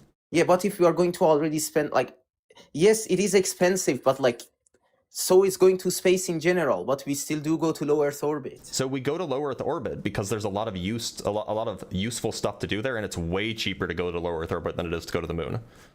You need way less fuel, way smaller rockets.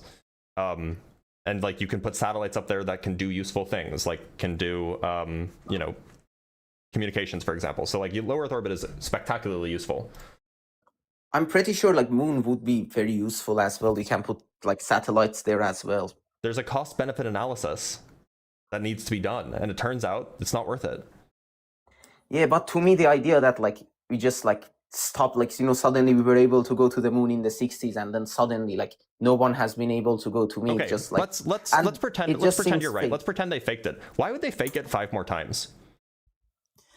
I mean, to be totally honest, I'm kind of like I don't know how to say. I'm a softcore denier. Like maybe the first couple of times was real. You know, I believe there was some fakery going on. As I said, like I believe Earth is round. We went to space. I'm not even religious. Like maybe they were experimenting more. Maybe the very last one was real, but maybe the first one was just not. They just wanted to win the political race. So you think that they didn't have the tech to do it in 1969, but they did have the tech to do it in 1972? I mean, maybe later. I don't know exactly. That's super far. Well, no, 1972 was the last moon landing. I mean, it's possible. Like it's possible they wanted to go to in the first one. It's just super far-fetched. I mean, it's possible they wanted to go in the first one, and like the astronauts just died midway, and that's why they don't swear, because these people are the fake ones. 3 astronauts did die on Apollo 1 in 1967. Yeah, I mean, it's possible they didn't want to admit it again because of like it happened in space, so they just quietly shoved it under the rug. If that were the case, then why did they admit it when Columbia exploded and when Discovery exploded? I think those happened on Earth. They could have like. Yeah, Challenger, I think you could see from the Earth. One of them came back. One of them blew up on the way up. The other one blew up on the way down. Yeah, but it blew up in Earth, like in Earth's atmosphere. Like I think what happened is like midway they could have just ran out of oxygen and just is there any evidence of this? I mean, the fact that those astronauts don't swear, the very original ones, the ones that went up in '69 supposedly, it's possible they are their body doubles. What? Wait, so you think that those people aren't the original people, but they've said on like a whole bunch of interviews and a whole bunch of things, they've talked about their time on the moon, but this one thing they won't swear on it because they're afraid of what? I mean, it's possible. I mean, to be fair, I'm not religious, but it's possible that they are religious and they are afraid of God. You know, that's why they don't swear. Like, it's possible, you know. I mean, is that what holds this all together for you? That's the only way that it works. That like their body doubles. To be totally honest, the fact that none of the 1961 astronauts swear. 1969. Like, the 1961 ones are dead, or the 1967 ones are dead. Yeah, I mean the fact that the ones who they supposedly are them, you know, like you know what? So you know what did happen? So and another thing is like the only one who swears. He was the one who said he doesn't believe the Bible is like a gospel of anything. He said the Bible is just some made up book. That's why he swore. 3 astronauts swore on the Bible. It wasn't the 1969 ones. No, it was the later ones, as you said. Like yeah. So the only person who's asked them to swear on the Bible was a guy named Bart Sibrel, who was a moon landing denier. And he was harassed. So the famous videos where you have this guy Bart Sibrel approaching the astronauts and being like, "Hey, will you swear on the Bible that you went blah blah blah blah blah?" You know that wasn't like something that they agreed to. He set up a fake interview to try to get close to them, and then jumped them with moon landing conspiracy stuff. Why would they acquiesce to anything that he did? In fact, if you think that they were afraid of God or whatever, if these body doubles, why would one of them risk prison when he punched Bart Sibrel in the face? I mean, it could have just been possibly, I don't know, scared of God or whatever. Like, I'm not them, I don't know, but like, but why if would it they was risk prison? me, and the thing is, I mean, possibly prison to them is less scarier than hell. As I said, I'm not religious. If they're body doubles, why would they risk prison?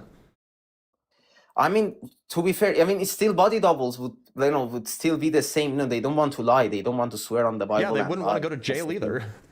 I mean, yeah, but jail to them, you know, in like the religious worldview, it's way less scary than eternal like hell. Like jail is like you go in there and you have jail is like you have free food, you have like free food, free housing. You don't work. And wait, you think that they're just fine with jail? They just want to go to jail? I'm not that they are fine, but like, it's a different conversation. But the prison system isn't harsh enough. Like the prison system isn't harsh enough. Okay, the level of conspiracy here is crazy. Like, first you were saying that, like, oh, it's possible that they actually went to the moon afterwards. Like, I didn't say the Apollo 17. 1961, the 1969 people. I said like that. It's just like they didn't go to the moon. Yeah. So you're saying that, like, the 1969 people didn't go to the moon, and it's possible that they just blew up in the air, and that's why, or they blew up in Not space. air, like later on, you know, maybe they ran out of oxygen. They blew up. Something else like they ran out of malfunction. oxygen or something like that. And so, yeah, they ran out of oxygen.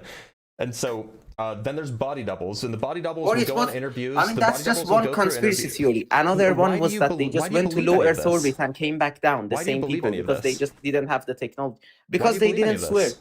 I mean, if Because it was they me, I didn't would have just swear? Is sworn. that it? And They none were- of they them were swear. That's the accosted. thing. They were accosted under false pretenses by a guy who thinks that their life's work was fake. Why would they acquiesce to any of that? I mean, if it was me, I would have sworn. No, you wouldn't have. Not if you're like an 85-year-old dude who just wants to live his life. I mean, to be fair, I feel like that's a weird excuse to not swear. Like, age does not excuse them not swearing, and especially if they are like openly okay, Christian. so to be clear, you know that and I've already explained this. I don't know how many more times I can explain this. They were the person was there under false pretenses. So he lied to get into a conversation with them to begin with, right? He already lied. He was already being dishonest. Then he started claiming to their faces that their most important accomplishments were fake. You don't think that would piss someone off? That they wouldn't want to talk to you anymore?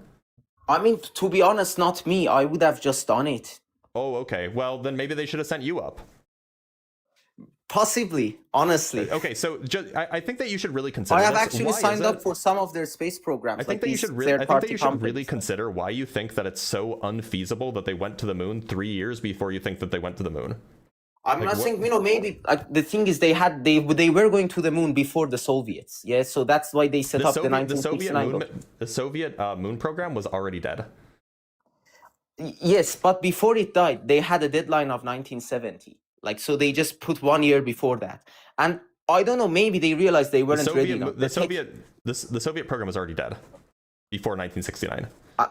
I know, but I'm saying before that, like way before, when they were planning the moon landings, their deadline was 1970. So before even the Soviet moon landing came, they just had a deadline of 1969. And it's not like, and so they just had that deadline there, and the tech just wasn't ready, possibly. So they either Do you planned think to that just send them to low Earth orbit and back, or they just died midway and they didn't want to, like, the and then negative they made publicity body of doubles, it. of course. Do you think that the U.S. government has never pushed back a deadline before? Sorry? Do you think that the U.S. government has never pushed back a deadline before? I mean, it's not. Literally happens all the time.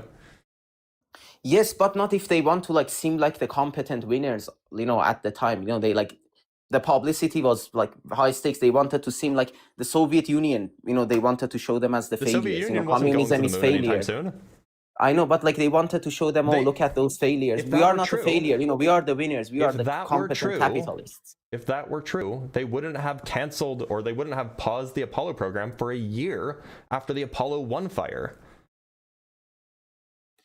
I mean, They would have at just the time, continued the space... faking it. In fact, actually, why didn't they fake it after the Apollo 1 fire? Why did they cancel the program for an entire year? I mean, like, Apollo 1, was it for the moon or just, like, going to space? It was the first test on the way to the moon. I mean, why didn't they cancel? I mean, they wanted to seem like the winners. You know, they wanted to, like... No, why didn't they just fake it immediately? Why did they pause the program at all?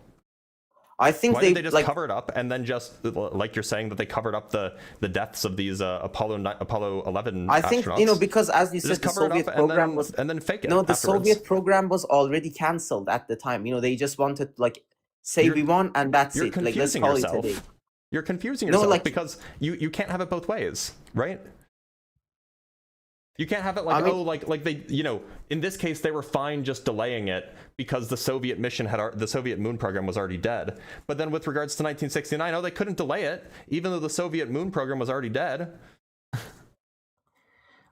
I mean, Can't like, have it both ways. The thing is, I mean, they couldn't delay it. Maybe they realized the tech wouldn't be ready for, like, a big, like years to come. Maybe. Then why didn't like, they just fake it in 1967? Why didn't they cover up the fire that killed all those astronauts in 1967? Oh, it happened on Earth. You could, like, see it happen. No, but it didn't happen in public. I mean, yeah, but like there were people who saw it. You know, they are. Yeah, If they there were is like this NASA giant, like, officials. if there is this, like, if you are on a boat or on an airplane and you see this like No, this giant happened like on the fire ground. going up in the This sky, happened like on the you can see ground. it. It happened on the ground.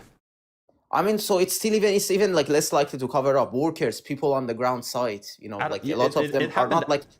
It happened like at NASA, right? Yeah, but like NASA, like not everyone at NASA is like, well, like an NASA, like, you know what I mean? Like a lot of people are like floor cleaners and like. Oh, so sweepers. now There are a lot of, they like, couldn't have faked it. I Now mean, they couldn't have if it covered up? happened on the ground, it's a lot harder to fake it. Like, let's be honest. Like, if it happened like way into deep space, it was like easier to fake. Hold on, let's just find out who was present for Apollo 1 fire. So it was at Launch Complex 34. The people who were present outside the spacecraft were ground crew personnel.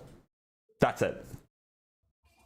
I mean, yeah, like right outside, but you know, up? there were people outside, like in the roads. You know, they were the lorry drivers. Like there were like it's others. They didn't know that there. How would they know that there were people inside? I mean, it's possible that it was announced to them. Like it wasn't like maybe a secret thing. So why didn't they cover it up? Why didn't they just not? Why did they not like? Why did they? The thing is, why was it on the didn't even news? launch up into the sky. Like, you know, Yeah. the thing with the 1969 one was it actually went up in the sky. Yeah. So why Like, didn't they just people hide saw that it. and then just say, "Oh, we're just gonna fake it because this is impossible or very hard"? Maybe at the time they hadn't thought of hiring body doubles. Do you see how twisted you have to get into your how twisted of an argument you have to make in order to convince yourself that this is the case, rather than just accepting the obvious thing that if they could go in 1972, they could go in 1969? I mean, I'm not fully convinced that they could go in 1972. I just said it. We it's have more. hundreds It's, of pounds of rock. We have video footage. We have tens of thousands of photographs. We have the lunar reflectors. We have the testimony of at least 3 astronauts who swore on the Bible that they went. We have the non-Bible swearing testimony of all of the astronauts. We have confirmatory evidence from India's moon landing, or India's moon orbiter, that they've actually seen the Apollo 11 lander from space. We have the congratulations that the Russians offered to the United States. Congratulations, you did it. We're so proud of you. Why would the Russians do that if they were still our enemy? Like, there's so many pieces of evidence. I fully believe that one was like, well, fake. As I said, you know, sending a mirror is not that hard, but like What I about all still. the moon rocks? I know. What about all the footage? And that all came later to me. The fact that they didn't was swear on the Bible. We have footage from 1969. I think, as I said, the footage was like could have been just cinematography. Yeah, Like I know. Christopher Nolan. You have to bend yourself into like the most extreme pretzel in order to convince yourself that this conspiracy is true. It's okay, to be honest, it's not that like an extreme. You know, it's way easier to build a vacuum chamber on Earth and hire a competent like director than to like go to the moon and back. In fact, filmographers have analyzed the footage that we have, and they've established that it would have been actually impossible to fake. Well, this actual impossible. Like, I would like to one day become a director and like make an exact footage. Like, Yeah, it do would it. be an interesting thing. Hopefully, one day. Yeah, using 1969 tech. Again, I'm going to let you go. I think that you should really evaluate the evidence that we have and see where it actually points. It was nice talking to you. Likewise, take care.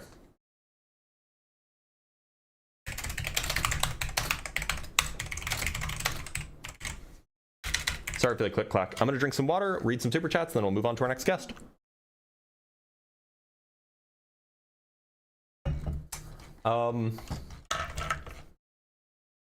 From Liquid with the $2, topic idea: vaccines are safe. Thoughts? I just am not as knowledgeable about them. I would do that topic, but I would have to do a lot of reading on like vaccine mechanisms and stuff.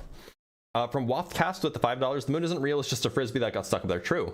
I actually know the guy who threw it. From Simeon Urchin with the $2, also China does have reusable rockets. Neat, I didn't know that. From Davius with the $50, thank you so much, Davius. I do appreciate that. It's super chats like that that help keep the channel going.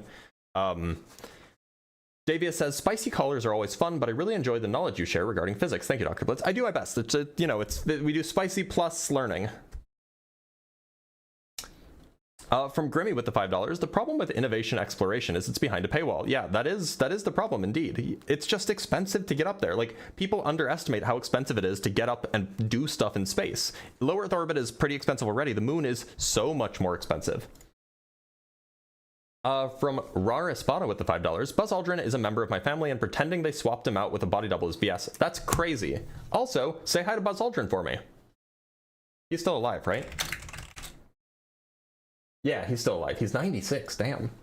Say hi to Buzz for me. From 50-Foot Punch with the $10, Blitz, have you considered they didn't swear in the Bible? You know what? I hadn't considered that. It's a good thought, though. From the V-Dude with the $5, caller said they're not religious. Why would swearing on the Bible mean anything if they did? Well, look, so I can understand that even if you're not religious, you can find value in somebody who is religious swearing on the Bible. That I understand. From Victor Wyrick with the 2 Brazilian reals, but it's possible. Yeah, lots of things are possible. That's the point. And from the last judge with the £2, hi, have a great day and keep up the good work. I'll do my best. Thank you so much, everybody. I'm just going to check to make sure I didn't miss any cash apps or anything along those lines. All right, I didn't. So let's move on to our next guest. Let's bring up Cyber Angel. Cyber Angel, how's it going? Oh, I'm pretty good. And you? I'm doing all right. Cyber Angel, which topic do you want to talk about? Well, definitely not moon landing anymore. Nobody is interested after this. Maybe. It's gone. That was true out. So which one do you want to talk about? Oh, well, there's a Big Bang and evolution, and then a flat Earth. Let's just go a short, funny trip of flat Earth. Do you think the Earth is flat? Oh, I think that it's Schrodinger's cat. What? It's a superposition being flat and round. There's so no way. When There's no way this is serious. measures it, it's flat, and when it's measured by globe head, then it's. All right, no. He's one of those. Oh, I was gonna bring up Ryu Hayabusa anyway, because I swore that I would. Ryu, how's it going? Hey, I'm back. Nice to see you, Blitz. Sorry about that. Again, was up, and then I thought that he disconnected, but he didn't, I guess, and so he was kind of just like waiting for a while. Anyway, so yeah, which topic do you want to talk about? Well, I had a bit of a topic that came up on the moon's not on the landing. That was enough. It was on the atmospheric augmentation. I've heard it for long, and then I believed it, but then you mentioned that there was no actual augmentation, that there was an illusion. Is that correct? Yes, it is an illusion. It's it's such a famous illusion. It has a name. I don't remember what it's called, but I can pull it up for you. Yeah, because if I'm not wrong, something that so it is called the. Oh, that's boring. It's called the moon illusion. Which okay. It's not very interestingly named, but yeah, it has a Wikipedia article on it, and it's why the moon appears to look so large near the horizon, whereas it looks quite small when it's high up in the sky. It's the same thing that happens with the sun. That there is a little bit of a squashing to it, or yeah. So there's distortion, but there's not magnification. Okay. Interesting. So yeah, that's what was crossing my mind, and I'm not going to take your time. Of course, I'm not an obstinate organist, so I'm not going to go the spicy route. But I did have some questions that had a little bit of science involved in it. Well, that's for tomorrow then. So okay. So come up on Ask a Physicist. I do Ask a Physicist twice a week, Tuesdays and Wednesdays. So come up and ask then. So I see you every day. Actually, during my job, I get an opportunity to come see you, and you come often. So I listen to you and love to listen to all the debates. Good. Obviously, I love to learn more than just to listen to spicy people saying nonsense. But it's fun. And I had just before I head out and leave you your space, which I appreciate, by the way. Thank you so much for being patient to all those people. We need the patience and compassion in this world. The hypothesis I have of that they keep commenting over the they, and I think it's like that concept of deep state fear. The concept that people keep bringing up. Yeah. So this is a conversation to be had in the Discord. It's not a conversation to be had here. Definitely. Sorry, Ryu Hayabusa, but it's like I'm not here to speculate about like the psychology or have a conversation about the psychology of other people who aren't present. From Tim Davidson with the $2. My second cousin went in Apollo and Gemini. That's cool. Somebody says Ask a Physicist is only for Members, no, it's not. Anybody can ask questions in the first hour and a half, and in the second hour and a half, anybody can come up and ask questions, and members can send text questions. Let's bring up Leroy.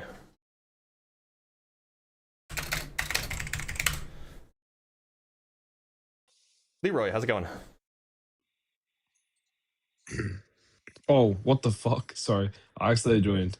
You're I good. accidentally requested. You're good. Take care. Let's bring up Toxic from Discord. Toxic, how's it going? You're on the show.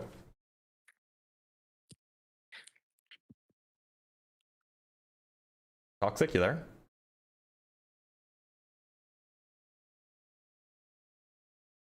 Toxic. Hello.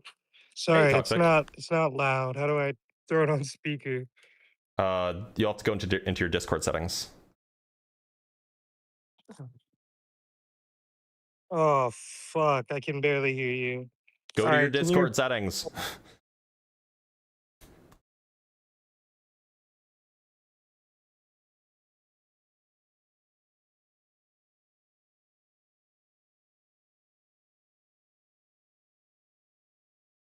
All right, I'm gonna let you go, but go to your Discord settings, figure it out, and then come back, and I'll bring you back. Let's talk to Tron8868. I feel like I've heard Tron's name. Why does that name sound familiar?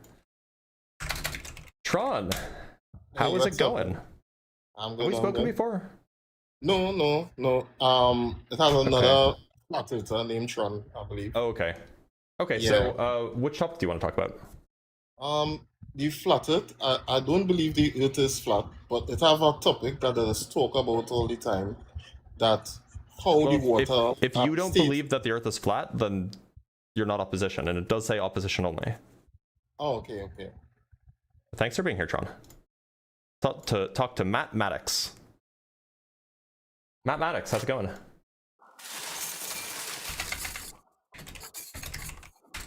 Oh shit, bro, yo, I did not mean to join, bro. I'm making my fucking cereal right now, bro. Sorry. You're good, enjoy your cereal. Let's talk to Not an Average Guy.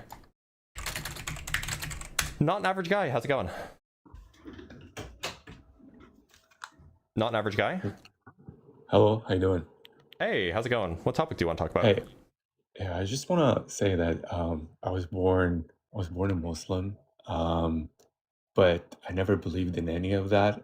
Just we moved to Canada here, so now I don't believe in any of Which my topic do you want to talk religious about? beliefs. Yes, I'm just getting there. I'm just getting to the point quickly. But my question is, Please just tell me one of the 5 topics, and then we can talk. what is the purpose then if there's no meaning? It's just me, like I don't find meaning to this life anymore. Okay. You know what I mean? It's Talk like to a therapist.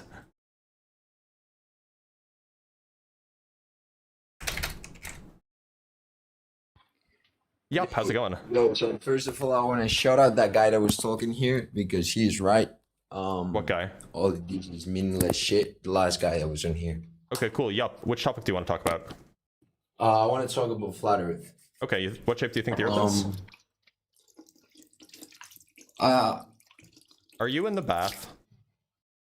Yeah, I'm just washing my hands real quick. So, I think the Earth is not a globe, and it's definitely flat. Yeah. Okay, why do you think so? So when it comes to here on Earth, all I see is a flat Earth and a non-rotating Earth.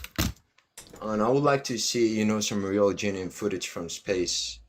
Either from a lunar eclipse or a solar eclipse, watching people walking up and down. So you just want footage from space? I got that for you if you want it. No, like, some lunar eclipse from space. You want to see a lunar eclipse from space? I don't know if there's footage of that. Yeah, or a solar eclipse. Yeah, I would like to see. Actually, I guess that there is actually a solar eclipse from space. I think we actually have footage of that. And there's actually I'm trying to look for One that. sec. I'll find it for you. Okay. I have the picture though. Like I know what it looks like because One sec. all CGI. Look, I have it here. I think I found it. Look, this is all they can show. Here, hold on, I got it. What would be a solar eclipse? Look. There you go. Here, this is from the Artemis mission. Here we have a solar eclipse.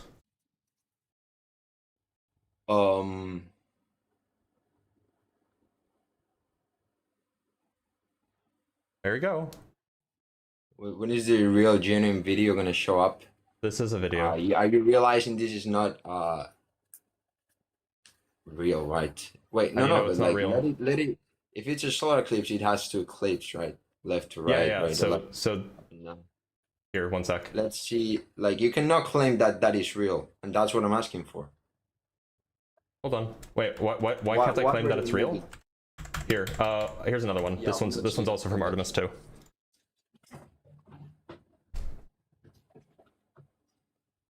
So you can see the sun.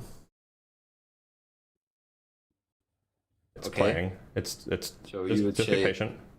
yeah, that looks kind of more real, but I'd like to see. So this is it. That's the moon passing in front of the sun. Yeah. So this is it, right? That's a solar No eclipse. Yeah. stars. We cannot see anything. Like we're just seeing a little dot of light getting. That's what did you expect it to look like? Like that. That's what I mean. What did you expect it to look like? Can't they just grab a phone and make it real? Like show. What did you expect it to look like? What's not real about it? Well, if you take a video with your phone, It would look like that. to see how it would look. No, it would not. Why not? Why they have never shown from space with a mobile phone any astronaut? Oh, so we're moving the goalpost now. Then turning around, showing outer space, and then showing the Earth. So we're moving the goalpost now? Because I just showed you an eclipse from space. No, that was not a real genuine video. As I asked Prove for, it. you just Like, showing a little prove dot. that it's prove that it's not a real genuine video. That's burdens on you now. And by the way, if you want to see the beginning of it, like if you want to see the beginning of it, like this is actually like you can see the shadows changing. You can see like the lens flares changing as they go around the moon in their orbit.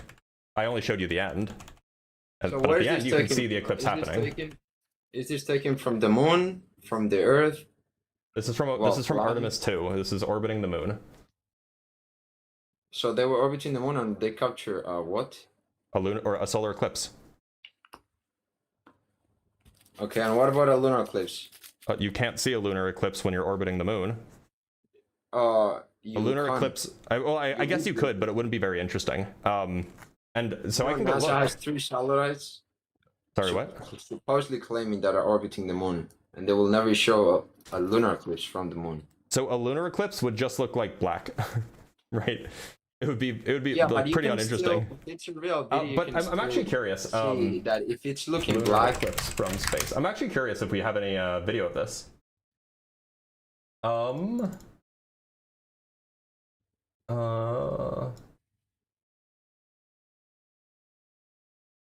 No, I can't find any versions of a lunar eclipse from space videos.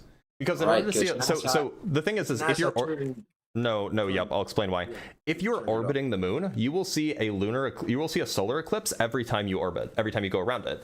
However, in order for a lunar eclipse to happen, you have to have the moon, the Earth, and the sun are all aligned, and that's fairly rare, right? There's one that's coming up in a few days, but they don't happen all that often, and they happen like once or twice a year. And only for a few minutes. And so the point is you would have to be in orbit at exactly the right place at exactly the right time. And I guess that I imagine that it's probably happened, but no, I just can't find the footage. And I don't even know if there is footage about it. Stars for reference frames also. This one that you showed me from the solar. Yeah, there were stars on that. Yeah, the one that you showed me had no stars to take reference. Yeah, it did. Oh no, the first one I showed you did. The second one didn't, because the second one they were blown out, right? See how bright the sun is? See how bright the sun is? It would wash out any stars. Sorry? Like once you pass 35 kilometers or like around 30, 40, like stars disappear. What are you talking about? According to I'm who? I'm talking about that this where you're claiming. What are you talking about? Stars would be visible, are not visible because of the sun. Stars are visible from space. Yeah, they are. All right. So what about astronauts saying that some of them are visible, some of them say it's just a black ball? Here, do you want me to show you So photos of brightness. stars from space that Pettit took? I think that's his name. Yeah, Don Petty claims that you're able to see planets, moons, stars, and everything. But you know, some astronauts from ESA claim other things. Well, depending on what depending on what situation you're in, you will or won't be able to see stars. Like if you're on the day side of the moon, you probably won't be able to see stars because it's the day side.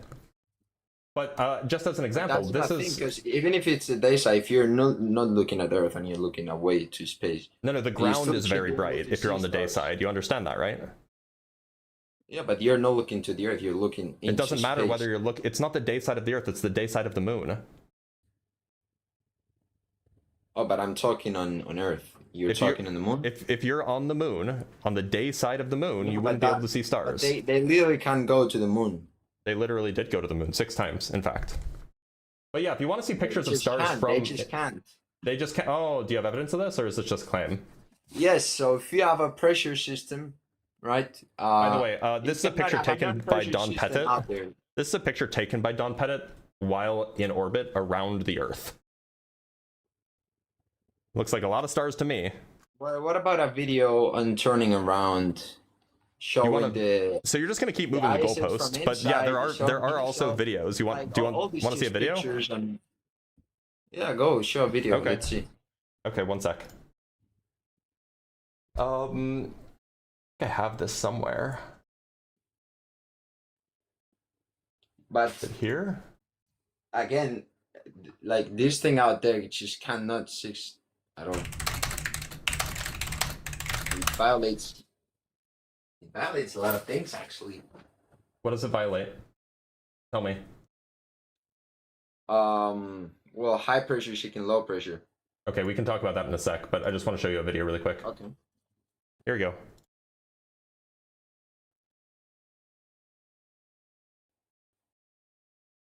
Yeah, so what is the real genuine video? This is a real genuine video. So what is Don Petit showing himself? What is the turnaround 180 degrees to show the other side? You didn't ask for them to turn around. Like if you want another. So okay, so what you're asking for is you want them to set their camera. They have never done that. So you want your camera. So you want the camera to be adjusted so that it can pick up stars, which are fairly faint. Like our eyes can't even see stars if we're adapted to daytime environments. Pick up stars that are fairly faint, and then turn around and then overexpose the cabin. Correct. Because so you realize that that's not photographically possible. You would overexpose the cabin. You wouldn't be able to see what's going on inside. Why would they do that? So you're claiming that they cannot make cameras and can't capture stars and not capture whatever the lighting inside. No, the point is that if you want to capture the stars, then you have to basically turn up the exposure so that you can capture the stars because they're dim. They're not particularly bright. But inside it would be bright, and so if they were doing a video and then they turned around, then they would overexpose and it would wash out. You wouldn't see it. You wouldn't be able to see anything. It would just look like a bright white light. So I showed you a video. I showed you photographs. I showed you I showed a solar eclipse. That any AI can do nowadays for free. That video is from 14 years ago. Right, So no, an AI couldn't have done it. No, an AI couldn't have done it because it was from 14 years ago. Okay, but AI, you think that when they release AI to the public, that they have not been using it for a while? Do you think that when they discover something, they just let it know to everybody? Bro is just like a flat Earth machine. He just like says nuh-uh, and believes every single conspiracy that anybody's ever told him. No, but it's real because see, he just said no to that. It just can happen that way. You know that the AI that we have was made by the private sector, not by the public sector. And what about computers? Okay, cool pivot, bro. No, it's the same. If you want to claim that what they're telling you is real and it's made by private companies or public companies, it's still the same. You don't know anything. Oh, by the way, can you provide me any evidence of any of this? By the way, I actually just found a video that's kind of what you want. Let me see. No, how can you prove that the government have not been using AI for 30 years, 40 years, 50 years? Why would you believe that they have? How could you know that? Because they are literally they have? they are brainwashing the people. They're brainwashing you. You've been brainwashed, my guy. Yeah, I've been worried one also, but You've been brainwashed society into is believing getting this older, nonsense so conspiracy bullshit. It's all You've been brainwashed. What? You could say, okay, I could You've be been brainwashed, but You've been sold a lie. I see some things, right? Okay, what do you see? What do you see that's true? What can you provide evidence for? I don't need to provide you evidence here. You don't need to provide evidence for anything, apparently. No, because you just need to look around in the world that you're living in. Where is Okay, so there's no evidence. So there's Where no is evidence for society anything that going? you're saying? Look, do you generally whatever believe that things we without get to evidence, the or next is it time, only stuff that we're makes you gonna feel get to good? Mars. We're gonna get to Mars, and we're gonna do a big step for Cool. humanity. Yep. getting into Yep. Mars. Definitely. So That no is evidence big then? purpose, right? You're getting 50 years to get our feet back on the moon. I don't know what you're Because talking about. they know that they cannot put a feet on the moon. I'm just because they would have waiting for the evidence. That'd be good. Do you have any? Do you have any evidence or no? Yeah, you want to talk about the high pressure chicken, low pressure thing? Because Yeah, we can there's talk about that. no You want to talk solid about that? evidence. Yeah. Okay. All right. Yeah. So what's the claim? Well, the claim is that you cannot have a pressure system next to a perfect near vacuum. And what's a pressure system? Earth. So like here on Earth. Are you saying that Even on a gradient, is still pressure. Right? Yeah. So is there somewhere where there's high pressure next to low pressure? Where is that? No, if you were to have a high pressure system next to a low pressure without a barrier or a container, it would choose equalizer. So so according to the globe, where is this supposed high pressure system next to a low pressure system? That needs a Earth barrier. would be high pressure and outer space would be low pressure. Where? Because Earth and outer space are separated by like 100 miles. They're not next to each other. Oh, so that would be your time to prove that gravity is what is holding gases on Earth at some point between Wait, what do we zero. do? How did gravity come up? How did gravity come up to this? I'm just like, where's the high pressure system next to the low pressure system? No, that's your claim that gravity is what is holding I gases. haven't brought that up at all. Where's the high pressure system next to the low pressure system? Can you tell me? I really want to know. This sounds really compelling. Where's the high pressure system next to the low pressure system according to the globe? According to the globe. Yeah, according to the globe, where is the high pressure? Like, where is it? Well, I would say at sea level. Well, but sea level isn't next to the vacuum. So where's the high pressure next to the low pressure? As you increase in altitude, there's some point that if there's no anything to hold the gases. Okay, so where's the point? So where's the point? Where's the point where that happens? No, that should happen, but that doesn't happen. Where's the point where it should happen? Where's the point? Where is the point where it should happen? Well, I don't know, but at some point, if you just keep racing, you know, Is if I have is it 10 miles up? Is it 10 miles up? Is it 5 miles up? Is it 20 miles up? It gotta be at least 300, 400. Around there. I don't know. Like, I've not made the math rate, but at some point. Okay, 300 miles. Let's just take the lower end. So 300 miles. Okay. What do you think is the atmospheric pressure at 300 miles, according to the globe? I don't know. I haven't looked into it. You can tell me. Yeah, let's look into this. So we want atmospheric pressure, altitude at. Let's just use 300 kilometers. It's easier, right? Just punching this into a calculator. Oh, it's it's so close to zero the calculator breaks. So I thought you said that at like 300 miles it would be high pressure next to low pressure. Yes. But the pressure at 300 miles is so low that it's indistinguishable from a vacuum. Huh? The atmospheric pressure, according to the globe, the atmospheric pressure 300 miles up is so low that it's indistinguishable from a vacuum. And there is no where's the high pressure next to low pressure? You're putting your faith that at 300 kilometers up there's almost a zero pressure, right? Well, it's not really faith. I mean, like, you and I both know that when you increase in altitude, please, I'm in the middle of a sentence. Please, I'm in the middle of a sentence. Please, I'm in the middle of a sentence. You and I both know that if you increase your altitude, the pressure goes down. And you can take measurements at different altitudes to figure out how the pressure changes with altitudes, and then you can extrapolate. That's not faith, that's math. Okay, so at what point does gravity start holding the gases and not letting them? That's not how gravity works. The gravitational force is always there. The question is how fast are these things going? How fast are the gas molecules or the gas atoms?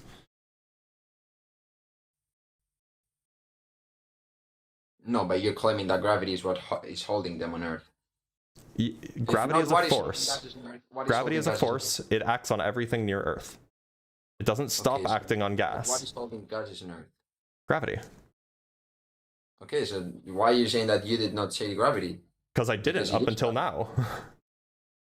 Okay, so if gravity is holding gases on Earth, Mm-hmm. what is the way to prove that? How can you prove that? We can prove that gravity exists first fairly easily by running a Cavendish type experiment. Are you familiar with those? We can do experiments and see how things fall, and we can both make measurements and predict things, but we will not reach the cause of why things are falling down. We And call you're whatever attributing the cause is for why things attract each other based on their mass. We call whatever that cause is. We call it gravity. That's just the name of the thing. Okay, so that same thing that makes things fall down, you're Yep. applying them to It four acts on different everything things with that would mass. change the paradigm of the globe. It acts That on makes no- everything with mass.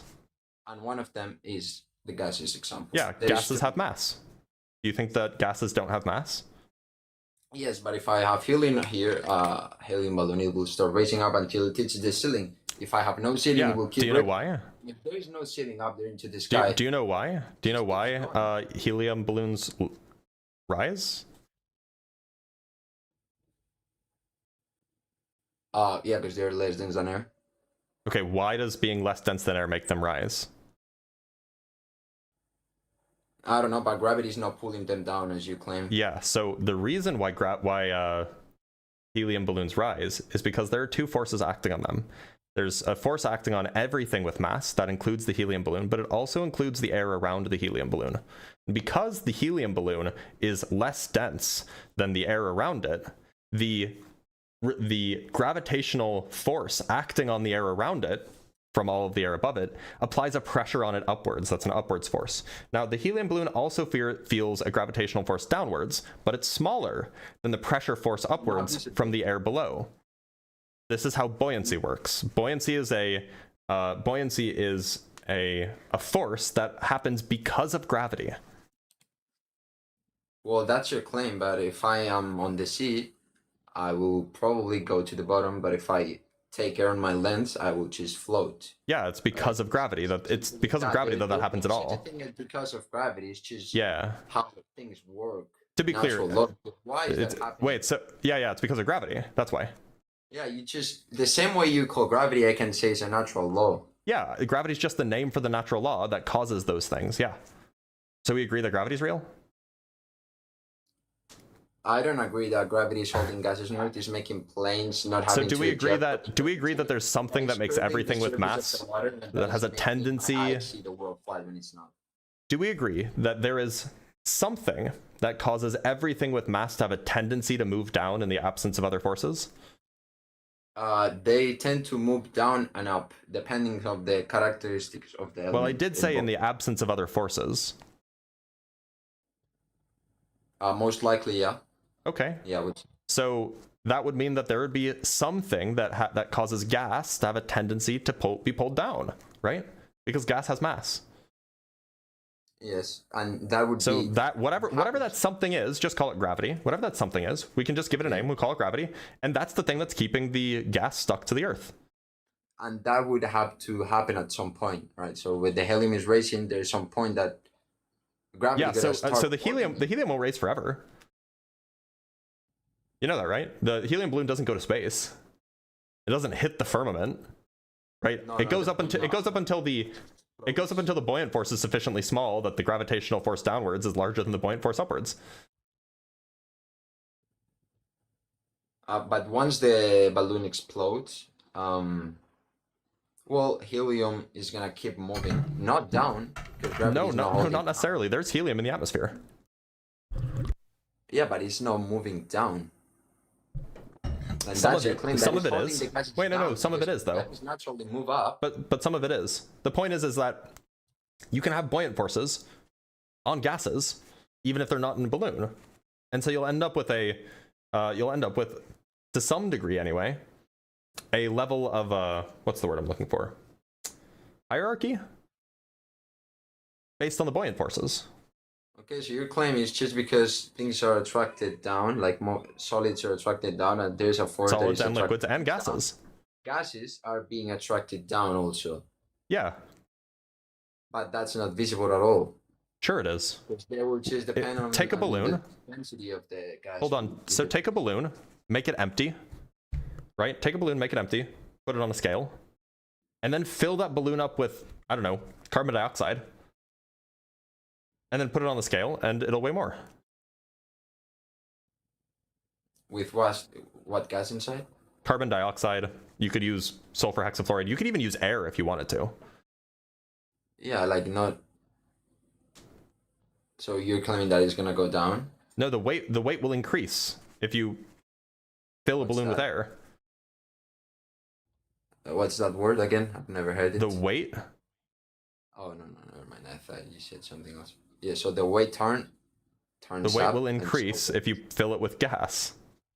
You can weigh gases. It's not that hard. That weight is the downward force. Okay, but you're not getting to prove at any moment that gravity is holding the gases on Earth. There's something holding it on Earth. We just call whatever that something is gravity because it's universal and it applies. It would have to be. You can call it a natural law all you want. The natural law is proportional to the product of the masses and inversely proportional to the square of the distance. You cannot make an open system without a container and claim to just lose some helium or nitrogen. The natural law is your container, my guy. It's called gravity. Gravity is the container. It's called a container. Gravity is not containing. Sorry, what do you think a container is? So how can you prove What do you think a container is? Can you bring gravity? Please answer my question. What do you think a container is? Container with gravity. What do you think a container is? A container would be the walls of an enclosed system. How does that keep things in? Because it's a solid, I guess. Yeah, but things can pass through solids, no problem, right? So how does it keep things in? Depends on the solid. So for example, hydrogen can pass through like metals. This is a known problem, and it's actually why using hydrogen gas for things is generally pretty hard. So hydrogen can pass through solid metals. So why is it that solids hold things in? What about them makes it so that they hold things in? So whatever that is holding on Earth is holding everything. You didn't answer my question. What about it? What about a container? Is it that holds things in? You're asking me what it's made of? I'm asking you, how does a container work? Why is it that things can't pass through the container? Because it's a solid that is not letting things pass through. Okay, why doesn't it let things pass through? Because it's the way it's designed. I don't know, like it demands God, you know. So if you have Wait, do you think that we don't have an explanation of how containers work? They're hiding God. Do you think that we don't have an explanation for how containers work? I've already told you how they work. Like, I don't get your point of telling me. I want more details. What is it about the container? What is it about it that makes it that stuff can't pass through? No, you know that, and you're trying to like. No, you haven't given me the answer what yet. Exactly is that to trying to act like you've won this specific topic? No, I'm trying to lead you to a point. And you know how it works. I know. I'm trying to lead you to a point. Okay, then I'll just explain it for you. So just please don't talk over me while I explain it for you, okay? So a container is made of atoms. Those atoms have little electrons that go around them, right? Now, other things are also made of atoms with their electrons that go around them. And so when you take the atoms of, say, I don't know, water, let's say you have a plastic container, you take the atoms of the water, and those atoms of the water, when they get close to the atoms of the plastic container, the electrons bump up against each other and they repel each other. They push in opposite directions. So the electron is negatively charged, the other electron is negatively charged, and so there is an electrostatic repulsion between them. They push away from each other, and so the water molecule can't make it through. It's pushed away. So does that make sense? You understand that? Okay, so a container is just a thing that provides a force to keep something from leaving. That's all a container is. But it's just there, it's not moving. It's just solid there. It doesn't have to be solid. That's the point. All you need is a force to keep. Explain also where the gradient comes from, even in an enclosed system. We can get to that. We can get. I'm not making it. I didn't make that claim. Please don't straw man me. The point is that just like how a plastic container is just the source for some sort of force that keeps the stuff inside. Gravity is just some sort of force that keeps the stuff stuck to the earth. That's all it is. A container is just a source of force. And gravity is a force, so gravity can be the source of the force here. Make a physical container on Earth using gravity here. How would you make them? I don't know what you mean by a physical container. All containers are physical, including gravity. Yeah, how would you bring gas to me with gravity? Okay, you can put so for example, you can take sulfur hexafluoride and you can put it in a box, in an open topped box. So it's not it's not sealed, it's just open, and the sulfur hexafluoride, because of gravity, just hangs out in the box. And how do they bring it to that box? They just pour it in. From where? From I don't know, wherever they get sulfur hexafluoride. I don't know. That one gas is sticking to the ground, and they're bringing the gas in the container. They are not bringing the gas with gravity. They are not holding with gravity, right? That doesn't, just because it's not convenient doesn't mean it's not possible. No, it's not possible. You cannot make a container with gravity. How would you make? Well, then let me show you a container made with gravity. I've never seen a gravity particle of anything. Let me show you a container made with gravity then. Okay. It's actually made with gravity on the top, and it's plastic on the sides. Okay. So it's not a sealed container. And yet somehow we have gas contained. Oh, what's it floating on? What's that boat floating on? Oh, what is he scooping? He's scooping some sulfur hexafluoride and he's pouring it into the boat. This is such a cool demo, by the way. So there is sulfur hexafluoride contained in that box despite being open. There's nothing stopping it from escaping. There's nothing stopping the gas pressure from escaping above, and yet gravity's keeping it in. Okay, can you do that with helium or nitrogen or? If you were in a vacuum, you could, yeah, but you would need a big vacuum chamber. So you're claiming that this container for this time would be gravity, right? In this case, the top of the for this specific gas, or it happens? No, it's just this gas is just particularly heavy, so it's easier to demonstrate on a small scale. But wouldn't that be made by the gas itself more than for gravity? Like the gas being here. The gravity is the container because the gravity is applying a force to the gas downwards. It's keeping it in, just like how the box is keeping it from moving sideways.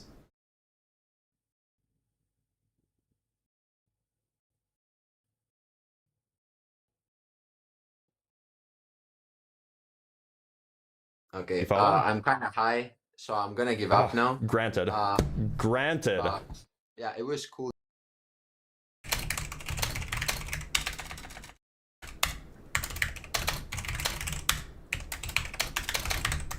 Yeah, granted. Granted that he's kind of high.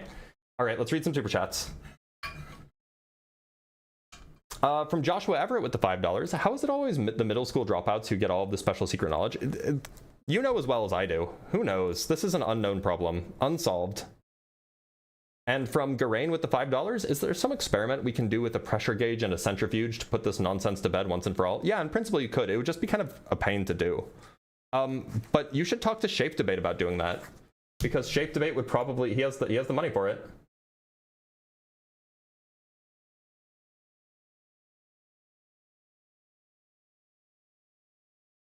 From Macrobe Sue with the $2, God, the reason Tupperware keeps my leftovers safe. True. That is why, actually. It's the real reason why.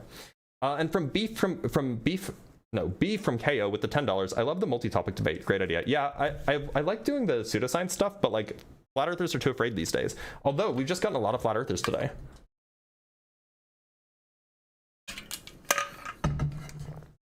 All right, let's bring up Debunked.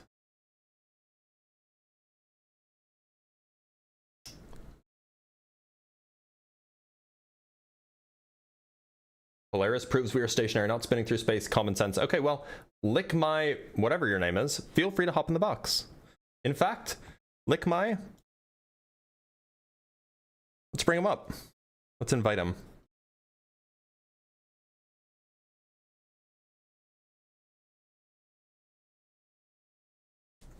He's been sent an invite. Let's see if he comes up. Let's see if he's just a comment warrior or if he can actually defend his views.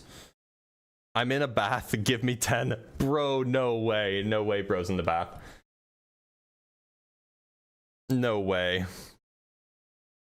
All right, let's talk to Charlie.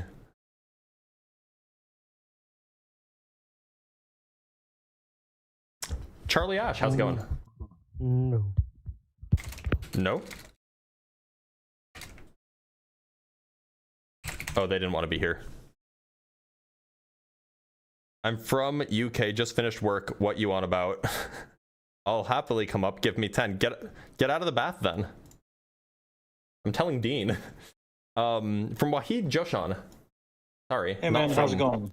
Hey Wahid, how's it going? Which topic do you want to talk about? Just before that, I don't know what you have to give us our life back. This 30 minutes was gymnastic, man. I mean, you went on, you knew what he was saying, man. Anyways, I'm talking about the guy previously. What do you want to talk about? We spoke a couple of years ago. I want to talk about moon landing. Right? Okay, you want to talk about the moon landing? Sure. I think Yankees, they faked it 100% at the beginning. And when I'm saying Yankees, people like you, I'm sorry, but people like me, I wasn't even alive. Because you defend something that is not actually true, and despite the fact it's not true, Yankees couldn't get their rocket out of the orbit for the past, I don't know, 8 years or 10 years, right? And suddenly they were able to land on the moon with the. I'm sorry. What do you think about? Wait, are you talking about like recently? How we haven't been able to get? No. Up to. I'm talking about before the beginning. 60s. I'm talking about the beginning when JFK started, because Americans were losing the race, what do you call it, the space race against Russians, right? Yep. So for that, and we all know that where the money came to NASA, vast majority of money NASA received, it was from government. We also know it's a government agency, obviously. Correct. And everything is. So what's the proof that it was faked? Because Americans, they always have to fake it until they make it. What's the evidence? What's the evidence? The evidence is that the technology at that time was not capable. What technology was needed? The cameras, the Swedish cameras, and a bunch of other things. What technology was needed? What is the temperature on the moon? Are you talking about the ground, or what are you talking about? I mean, they landed there, so they. So the temperature of the ground, I think it's like, it depends. So on the day side, I think it's like 200 Fahrenheit or something, but I can look that up for you if you want. Correct. So looking at all these evidence, there was no. So wait a minute, what's the evidence? You haven't presented any. Yeah, it's 250 degrees Fahrenheit. What's the evidence? Yeah, what's the evidence? The evidence is that the evidence is very obvious. They couldn't. Because wait, you just keep saying, you're just repeating the same thing over and over again. What's the actual evidence, right? What is your evidence that they went there? I'm sorry, I'm not going to let you shift the goalposts. You came on, you said that it's obvious that they faked it, and I'm asking you for the evidence that it's the evidence that they faked it, right? Like, you have to actually provide evidence if you want to say something like that. Yes, and all they mentioned the cameras that they were using was okay. Not what about the cameras? Those Swedish cameras that were not. Are you talking about the Hasselblads? Whatever the name is, yes. What was the problem with them? They were not made for that type of environment. And you can go there and look it up. Wait, so to be clear, they were special cameras. They weren't just ordinary cameras. But what kind of environment would make them cease working? The environment you just mentioned, from 0 something to plus 200. Oh, the cameras weren't 250 degrees Fahrenheit, which is like 150 degrees Celsius, 120 degrees Celsius or something. The cameras weren't that hot. The ground was that hot. And also the cameras weren't on the ground. But how cold? I'm talking about how cold it can get, right? Well, so it can get quite cold on the night side of the moon, but they weren't on the night side of the moon. Correct, but they did leave a lot of things when they left behind, and then they also the stuff. So that what's the problem? The problem is that it's all fake, and that's how do you know it's fake? Wait, no. Which thing is fake? The whole it sounds thing. Like you don't actually have any evidence that anything was faked. No, I'm just telling you that you have like vibes. Yeah. No, this is the part that you don't understand. You don't. I'm not saying that they didn't go there later on, but the first, I would say, first 3, 4, 5 years, they had to fake it. They only went to the moon over the course of 3 years, or 4 years, I guess. Sure. So you think that they faked it the whole time? So what's the evidence? When was the first time they landed on the moon? Oh, they 1969. allegedly landed. 1969. Okay. And they went there in the first shot, right? And no, without any issues, right? No, it wasn't like they had never launched and then they went. There was at least one mission that orbited the moon first. I think it was Apollo 10. How many failures of Apollo we No, had? I'm sorry. It was Apollo 9 was the first one to orbit. Apollo 10 was the second to orbit the moon. Okay. How many times we couldn't get any rocket out of orbit? I don't know how many times it failed. Do you know how many times it failed? Because I don't even know how many times they attempted it. Many times. Many Okay, times. How many? I'm pretty sure 10, 15 times. Can you name the missions? Because I've never heard of these. So if you don't have the if you have computer to information pull it for up. me, I'd love to hear it. Okay, I'll look it up for you. How many times did NASA fail to get out of low Earth orbit before the moon landings? We'll just Google that. That's, you know. Okay, so before the successful Apollo 11 moon landings in 1969, NASA and its precursor programs experienced approximately 8 to 10 launch or escape failures where uncrewed lunar or deep space probes failed to successfully leave low Earth orbit or completely failed to launch past Earth's gravitational system on their way to the moon. So there were Pioneer probes, so Pioneer lunar probes. These were from 1958 to 1960. I guess there were 4 or 5 early Pioneer attempts aimed at the moon that failed catastrophically. Then there was the Ranger program, which had 6 consecutive failures. This was in the early 1960s. They had, and these were unmanned, of course. So is that what you're talking about? Given the rate of the failures, that should be enough evidence for you that the American government faked the whole thing just to prove the. I'm sorry, how do you think engineering systems work? When you're trying to solve an engineering problem, you're going to fail at first until you fix the problems, and then you'll succeed. Correct, and these are the very first steps that they were failing. Yeah, right? so Just to get out of they the- failed. They failed initially, and then they fixed the problems, and then they didn't fail anymore. What's the issue? These are just to get out of the orbit, my friend. That's all you have to do to get to the moon. I mean, there's a little bit more than that, but like No, that's I mean, there's a little bit You more see, than that. that's- But they that's- weren't even sure if the lander would succeed on the first time around, and it did, because they did I a good think job. only 10-20% is just to get out of orbit. The rest that's pretty spectacular to. So your to do evidence landing. is you don't believe that they could get out of orbit because in the past they failed to get out of orbit. Is that your claim? No, I think American government and a lot of political pressure, they had to fake it in order to show the world that they're leading, and it's very normal for a government to do that. What Yeah, surprised but what's me the is actual evidence? That's the issue. Like what's the actual evidence that it was faked? I mean, the same thing. We haven't been there since. Well, you must have missed the Artemis 2 program that sent 3 astronauts on an orbit around the moon like 6 months ago. But second, how is not going back evidence that we didn't go in the first place? What's Suddenly- the actual evidence? Do you have any? So at the beginning we had a lot of pressure to go there, and suddenly it was not very important for us. Yeah. So do you know why the Apollo program stopped at Apollo 17? Enlighten me. Yeah, because the Apollo program was no longer popular with the American public. So much so that there were several news stations that didn't even broadcast the Apollo 17 moon landing because nobody was watching it. Nobody cared anymore.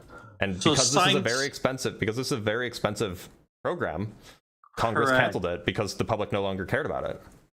So science in America is all about what's hyped and not hype, right? Generally, yeah, unfortunately. Yeah, okay. So you don't think that the US government would fake similar to what they faked in Iraq and a bunch of other places, right? You would have to provide evidence that it was faked. Because we couldn't. I just told you the cameras and other technologies. What about, that okay, we were hold on. You haven't explained to me. So you just said because we couldn't, and then you said the cameras. Okay, and I asked you, what is it about the cameras that couldn't Those- work in space? From my that couldn't work simple on the moon? research, yeah, if you let Tell me, me, I can finish please. it. From my simple research that I've done, Mhm. those cameras were some Swedish-made cameras. They were that were- Hasselblads. Yeah, whatever.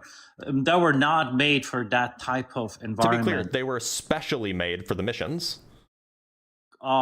Correct. Just Mhm. because they were made specially doesn't mean that they were able to use it, right? Wait a minute. So what makes you think that they wouldn't work? Because there's a huge evidence that the lens and everything was not prepared for it. That could say that it's working. What would happen with the lens? What would go wrong with the lens? Anyway, so you do believe that footage when one of those things that's leaving the surface of the moon and there's a camera that's turning and that's all. Yeah. It was remote controlled. Remote control. Despite the delay. There was a reason why they missed the first few times. The remote control failed. I mean, it didn't fail. They just failed to track it properly because of the delay. Actually, they missed it, and then they had to fake it, right? No, they missed, and you can even see this. I think that there's footage online of them like not tracking it properly. But the last time they went to the moon, I think it was Apollo 17. Have you tried to fast forward? They figured out all the issues, and then they successfully tracked it. This is how you this is how you do engineering. You fail a bunch until you figure out what the problem is, and then you succeed. And have you tried to fast forward the footage and see the flags and a bunch of other things? Have you done that? Yes, things look funny when you fast forward them, especially in Not low fast gravity. forward. Fast forward it to a normal pace. What do you mean a normal pace? They're moving at standard. Because they're standard slow speeds. motion to show that they're prove it. on. Yeah. Prove it. It's there, my friend. Watch those footage. God Prove that damn it! it's Why are you slow-mo. asking me? Yeah. Prove that it's Those slow-mo. are slow motion. How do you the know? same way one of them is jumping. The same How way. do you know that it's slow motion? Because they are slow motion. So you know it's slow motion because they are slow motion? That's not how justification works. I don't know. Because to deceive the American people that they landed on the moon. You're giving a motivation. I'm not asking for a motivation. I'm asking for evidence. My friend, everything is politicized here in this country. Similar You're to not even American. I'm not American? Apparently. You kept calling us Yankees. Because I'm not part of this mentality sickness. That's why I call you. Okay, so where were you born? Why is that relevant to this conversation? Well, I mean, like, you could be an immigrant. That's possible. You could have gotten your American citizenship, but you definitely weren't born in the States.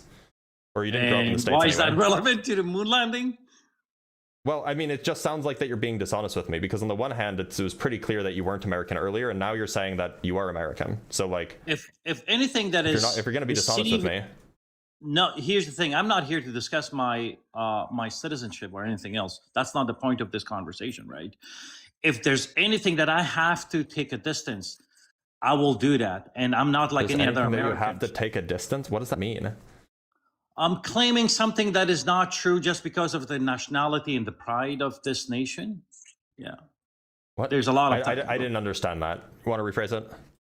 There's a lot of national pride that we have to be... Yeah, of course there is. everything. But if you want to prove that something was faked, you got to provide some evidence.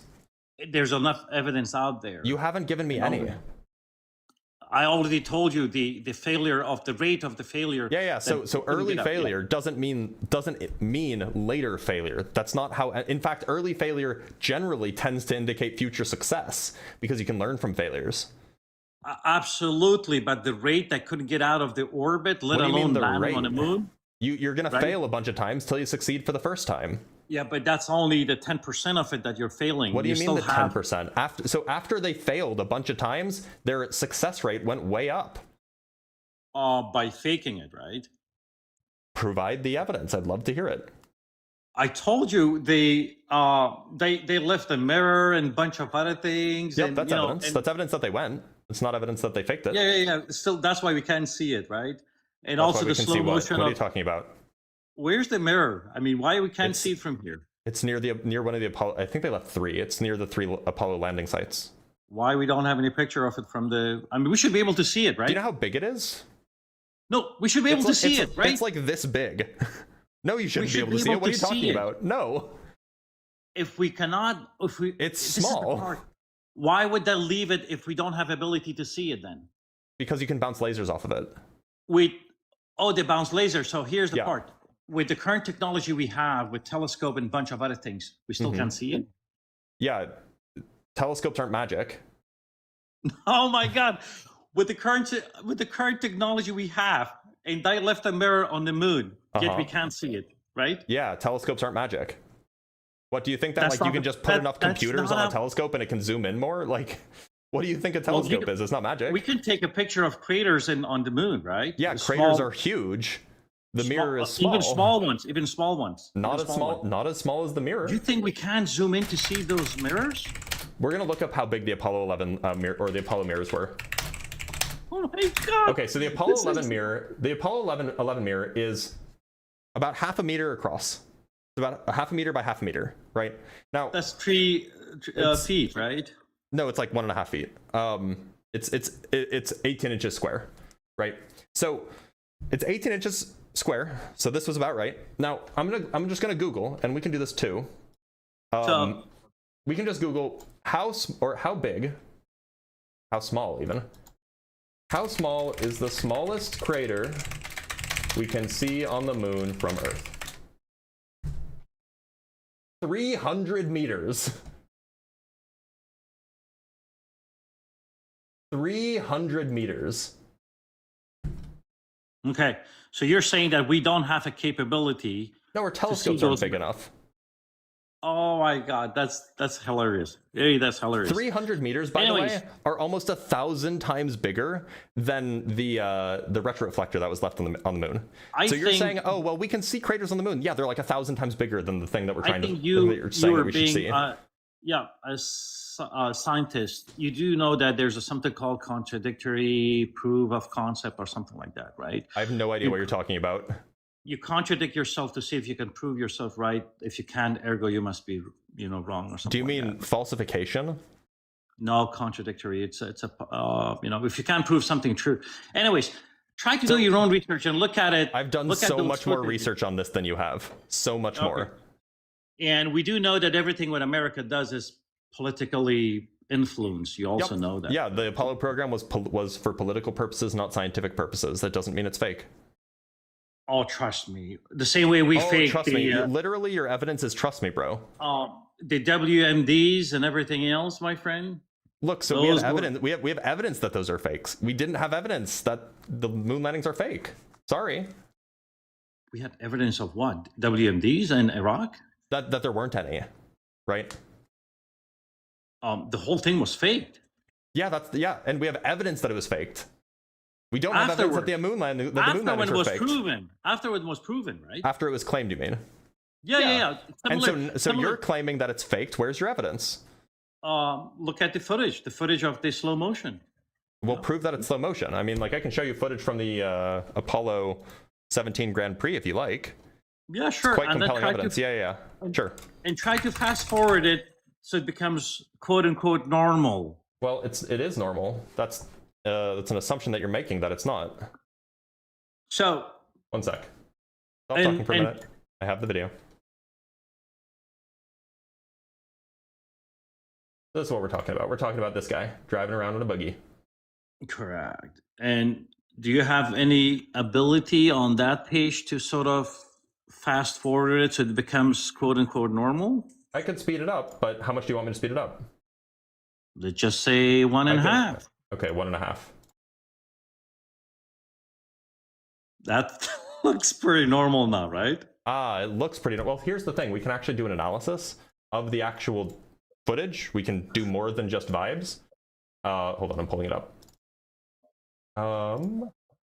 We can do an analysis of the actual footage. Before we do that. I'm sorry. No. I'm going to tell you this because I'm going to show you why it's not just sped up. So you can do an analysis of the footage. These are frames from that same video that we just looked at. You can do an analysis tracking the motion of the dust. What you'll find is that the motion of the dust moves exactly as it would if it was in 1/6 Earth gravity in a vacuum. Now, how are they going to produce 1/6 Earth gravity in a vacuum?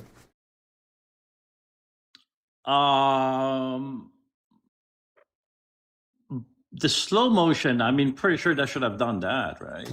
That wouldn't make it look like it's in a vacuum. Are you talking about what dust is being thrown in the air? Is that what you're referring to? It's not thrown in air. That's the point. It doesn't billow like it would if there was air. Instead, it just moves in a straight line. It moves in a straight line horizontally and then moves vertically in a parabola. So it just moves in a perfect arc rather than billowing at all. We would expect, in fact, they did this analysis, if there was air, the trajectory of the lunar dust would have followed these dashed green lines. But in fact, it follows the blue data. The blue data is the actual data, and it follows these black lines, which are exactly the trajectories that you would expect if there was no air at all. And so, yeah, I mean, we just have very, very compelling evidence that this happened on the moon because the moon has 1/6 Earth gravity and it's a vacuum. Well, these are all assumptions, right? No, this isn't an assumption. It's mathematics. Mathematics, but what you're watching, you don't know the weight of those dots. You don't know that. Right? The weight of the dust is irrelevant for its trajectory. No, it is not. Yeah, it is. You can figure out. No, it is not. You don't know what's the weight of those dust. Yeah, the weight of the dust is completely irrelevant. The point is the shape of the trajectory will be different if there's air compared with not having air. If the weight of those dusts are heavier, the trajectory will change. You don't know that. No, I mean, the point Yes, is it will be a perfect parabola if there's no air. It will not be a perfect parabola if there is air. Are you telling me if I throw something that is 10 kilogram or 20 kilogram, they're all going to follow the same trajectory? If there's air, they will fall at different trajectories. But if there's no air, none of them will fall in the same way as if there wasn't, or as if there was air. The point is regardless of the mass of the dust, it will always look different when there's air compared with when there's no air. Correct. But in the moon, we don't have air, but we still have gravity, right? Yep. Ergo, the trajectory will be different depending on the weight. No, you can just it literally won't. All it depends on is the initial velocity. The weight doesn't affect the trajectory beyond that. That's what I'm saying. That all the dust, you don't know. They have the initial velocity. They can just measure it from the frames. But you don't even need to know the initial velocity. You can still know that the velocity, whatever it is constant in the horizontal direction, which implies that there's no air. That's not true. That's not true. It does, yeah. If the weight, horizontal velocity was not constant, if the horizontal velocity was constant, then that means that there's no air resistance. It means that there's no forces acting on it in the horizontal direction at all. However, in the presence of air, there is a force acting on it in the direction of motion, and part of the direction of motion is in the horizontal direction. So in the case when there's air resistance, you would absolutely find that the horizontal motion would slow down, but we don't see that at all. You will still have different trajectory based on the weight. Air is not the trajectory. The trajectory only depends on the initial velocity if you're in a vacuum. No, it is not. Anyways, yeah, it does. You should learn basic physics. Yeah, and you should also.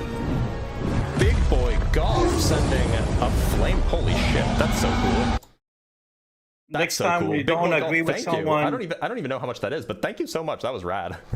You shouldn't talk to people about their ethnicity just because you disagree. I didn't ask about your ethnicity. I asked what country you're from. Are you an American? Are you an American? That's not American's not an ethnicity, my guy. No, you say if you're an American or you're a citizen. And that's not the point. That's not the point. I think it just seemed like you were being dishonest, actually. I'm not dishonest with anything. What the hell are you talking about? Do you live in the United States? Dishonest because I'm not telling you where I'm from? Do you live in the United States? Why does that matter? Because the kinds of people who calling you refer Yankee, to you don't like Yankees, it calling you Yankee? Well, if you refer to Northerners as Yankees, that's one thing. That's a thing that Southerners do. But A, you don't sound like a Southerner. B, I'm not a Northerner. So it wouldn't apply to me unless you're referring to all Americans as Yankees, which is a thing that foreigners do. Correct, because of the ignorance that they think that they're best in everything, and that's not true. I mean, I don't think that America's the best at everything, but the United States did win the moon race. That's true. By faking it, yeah, that's what he told. Which you provided no evidence for, by the way. I did, because everything is so political in this goddamn country. That's not evidence. You know what evidence looks like? I can show you what evidence looks like. It's not evidence like that things are not political? This is evidence. This is what evidence looks like. Graphs with data. That's what evidence looks like. Evidence does not look like, oh, things are political and they used to fail a lot, and also, you can't trust the American government because they fake WMDs. That's not evidence. Yeah, it is. It's an evidence. Anyways, what we can do, I can come back next time, do my study, and talk about you should study more of the particles in space on moon, and because moon is not 100% space, you still have gravity, right? Nobody ever said that there's no gravity on the moon. There's obviously gravity on the moon. But you're saying the trajectory is the same regardless of the weight, and that's not true. Yes, that is true. It's basic kinematics. That's also true on Earth, by the way. Yeah. Hold on, let me just show you something. Higher particle. Are you familiar with the basic kinematic equations for ballistic trajectory? I can show you. No, I'm a computer science. You can ask me about computer science. You didn't have to take any physics classes for your degree? Not in computer science. That's surprising. I'm actually very surprised by that. But let me show you something since you haven't seen it before. Sorry. Anyways, Dr. Blitz, I have to go. I really have to go now. So we can continue next time. Would that be okay? Okay. Maybe. Mark, whatever. All right. Bye-bye. What a crazy guy. He didn't really provide any evidence though, which is kind of a bummer. By the way, I just want to show you guys, because this is, you know, this could be fun, so you guys can see this.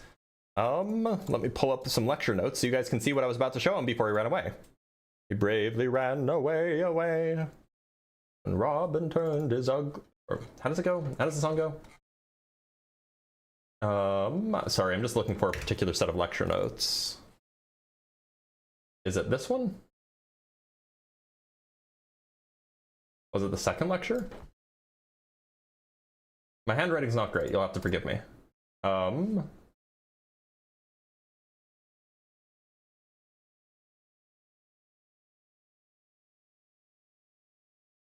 here you go. This is the basic ballistic trajectory. I mean, you know, we can do it in 2 dimensions if you want, but this is the basic ballistic trajectory in 1 dimension. And the mass doesn't show up anywhere. You have the acceleration, that's due to gravity, but the acceleration's constant. You also have the initial velocity. You have the initial velocity here. You have the initial position. You have the acceleration due to gravity. And that's all you get. The mass doesn't show up anywhere. So, you know, it just is the case that you don't need any of that. Now, I think that my volume mixer actually just... I want to make sure that my audio's right. Okay, no, it's right. All right, so we can hide this. We can just move on to our next guest. By the way, everybody, thank you guys so much for being here. If you want to help contribute, and let's get a huge, enormous W for Big Boy again, by the way, because that's like, somebody said that's like $300, which, you know, enormous W, enormous if true. I believe you. I believe that it's true. Thank you so much. Like, enormous. We'll read some super chats in a minute, but if you want to like contribute regularly rather than having to remember to like send a gift or whatever where TikTok takes half of it, what you could do is you could go to Patreon. It's like $5 a month and you get some nice perks. So you know, if you want to support me, that's a way to do it. Of course, you can also join on YouTube, on TikTok, on Twitch. There's various like $5 a month whatevers. And those come with perks. You get a private Discord channel, you get some emojis, you get access to my debate notes, which I've been using all the time in these conversations. You also get, in fact, I can actually show you the debate notes, give you a little taste what you're missing. The debate notes is it's a Google Doc that I put together and I've worked on for the last few years. And so it just has a whole bunch of resources and, you know, links and arguments and debunking and stuff like that. So, you know, if you guys want to support me, it has stuff for like flat earth, for, you know, theism, for MAGA, for climate change, all sorts of stuff. So if you guys want to support me, that's a way to do it. Anyway, let us bring up our next guest. You don't have to, of course. It's just a nice way to... Oh, I'm sorry. Super chats first, then next guest. From William Matz with the $2. Oh, I already read this. Would you rather have a phaser or a lightsaber? I'd rather have a lightsaber, I think. It'd be cooler. Oh, also, somebody just sent 10 Dr. Blitz Debunks gift memberships. So 10 more people just got access to all those perks. Oh, you also get access to members-only Q&A kind of Ask a Physicist style stuff twice a week from 10:30 to noon Pacific time. So you can come in and you can ask your questions and I will answer them. That's another perk that you get. You don't have to, but you know. There's perks. From Weezon with the $5, thanks for the entertaining education. It's the least I could do. The least I could do. From Lizards Everywhere with the 1337 euros. Good reference. Help, there's really lizards everywhere. See a doctor? From Tim Davidson with the $2. This guy's worse than Captain Skeleton Man. Oh, Captain Skeleton Man needs help. Where's the bath boy? I don't know. It's been 10 minutes though. Hopefully it's still here. From Tim Davidson with the $2. My source is I made it the F up. That's what he was doing. I mean, it's real, right?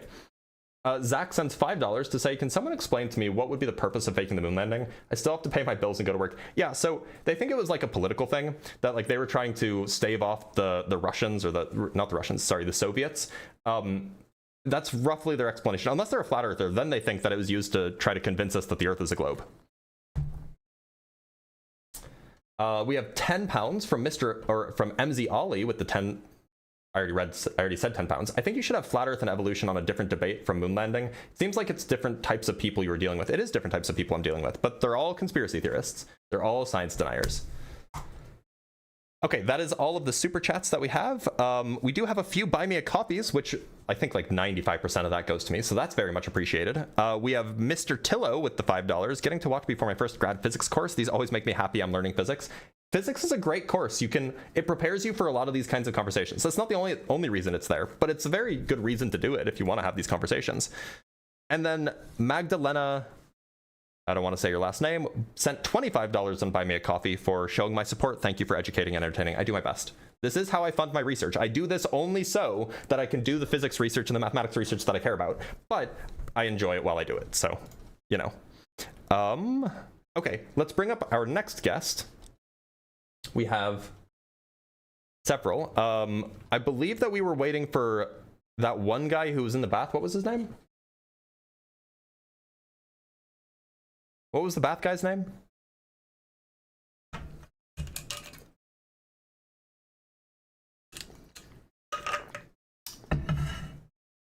Click something. What should I click? Lick something. Oh, yeah, okay. He's not in the guest box. Okay, kind of a bummer. But wait, you don't do it because you love us? Look, so I do love doing this. But if I didn't make any money, and so I had to get like a full-time job on top of it, I probably wouldn't do this, because then I wouldn't be able to do the research that I want to do, like the actual physics and mathematics that I like to do. One of the reasons why I do this is because this means that I can pay my bills while, you know, I have different hours, and so I can pay my bills, I can work kind of like in the car and things like that, I can write scripts, I can do that kind of thing, and then it gives me time, 5-ish hours a day, to do actual science. And that's what I'm here for, right? All right, let us bring up Kai. Kai, how's it going? What's up, Blitz? Howdy. Kai, which topic do you want to talk about? Can do like flat Earth, young Earth stuff. Okay. Which one? I mean, we could do either. Yeah, I guess flat Earth. Like, okay. Why do you think the Earth is flat? I reject the globe model. You know. This is Gladiator. I don't know who Gladiator is. Oh, have we spoken before? Yeah, we've spoken before. Maybe like a month back or so. I haven't done a flat Earth topic in a long time, so I don't know if it was a month ago. Yeah, it was probably the last time you did it, to be honest. Yeah. Oh, that would have been. I think that would have been like June. But okay, so why do you reject the globe Earth model? There's just not enough substantial proof for it, for a lot of the claims they make. Specifically, the motion of the Earth is like so easy to disprove. Everyone thinks it's so easily proven, it's so easily known, but it's just not. And how do you? The fact that you came up when Dean came up, huh? Yeah. I spoke to you and Dean. Yeah. Okay, that's right. Yeah, so I mean, like, surely you've heard of the. So then when we talked last, surely I brought up things like the Foucault pendulum and the Compton generator, and gyroscopic precession, right? Yeah, I mean, I heard those people claim Foucault pendulum proves it like a while ago, and for a while I thought, maybe it does, but then when I actually looked into it, it's just not the case. Like, so how do you explain the circular motion of the Foucault pendulum? Yeah, well, it's just not exclusive to Earth rotation. It could okay, also be explained... What are the other options? What are the other explanations? Well, if the sky is rotating around us, how would that make the pendulum rotate? How would that work? It would create the same effects. How? What mechanism? The mechanism of the sky rotating around us. How would the sky rotating affect the motion of a pendulum? Translate forces down to Earth. In what way? Like, it's not like air. It's not like wind that's causing it, because these things are done, inside. So how is it translating the forces? Wind. But so how is it translating the forces? When you talk about Coriolis forces and all this stuff, like it could all be explained. You keep saying that, but how is it explained? What's the mechanism? Mach's principle. Mach's principle doesn't explain it. Mach's principle just says that there is a way to detect absolute motion. But in fact, actually, if you accept Mach's principle, then you'd be able to tell the difference between In fact, it wouldn't be able to reproduce it wouldn't be able to reproduce the Foucault pendulum and the Compton generator, because you'd be able to tell the difference between the sky rotating and us being still and us rotating and the sky being still. You'd be able to tell the difference. You can't tell the difference. Then Mach's according principle to is relativity. then Mach's principle is false according to you. No. That's what Because Mach's I'm principle I'm states. going by like modern day relativity, which literally states that Mach's principle has to be true for relativity. Because there's no absolute reference frame for us to that's determine fair. who's moving, right? Well, it's not quite that easy, but that's fair. But if you're accepting relativity, then it just follows that the Earth can't be flat. Well, no, I'm not accepting relativity. I'm Then you stepping can't into a use relativity paradigm. as part of your explanation. Okay, but relativity is the mainstream paradigm. Yep. And it literally states that from the Earth we can't detect it. We can't prove that. You can't. So you can't detect the motion of the Earth around the sun, but you can detect the Earth's rotation. You can detect the effects supposedly caused by the Earth's rotation. The problem is within Mach's principle, which Einstein himself had to install it into his whole package of relativity. Right, but you don't have Mach's principle isn't available for the flat earther, right? You don't have any justification for why Mach's principle is true. Under relativity, we do. But otherwise you have no justification. You have no mechanism. The mechanism is the universe rotating around us as we observe. Okay, but okay, maybe you don't understand. But the only reason why the universe rotating around us would cause the motion of, say, the Foucault pendulum, for example, is if it's causing space-time to twist. That's the mechanism of Mach's principle in relativity. But if you don't think that space-time exists, if you don't think that relativity is true, you don't have a mechanism for Mach's principle working. Well, no, I mean, I think space and time exists.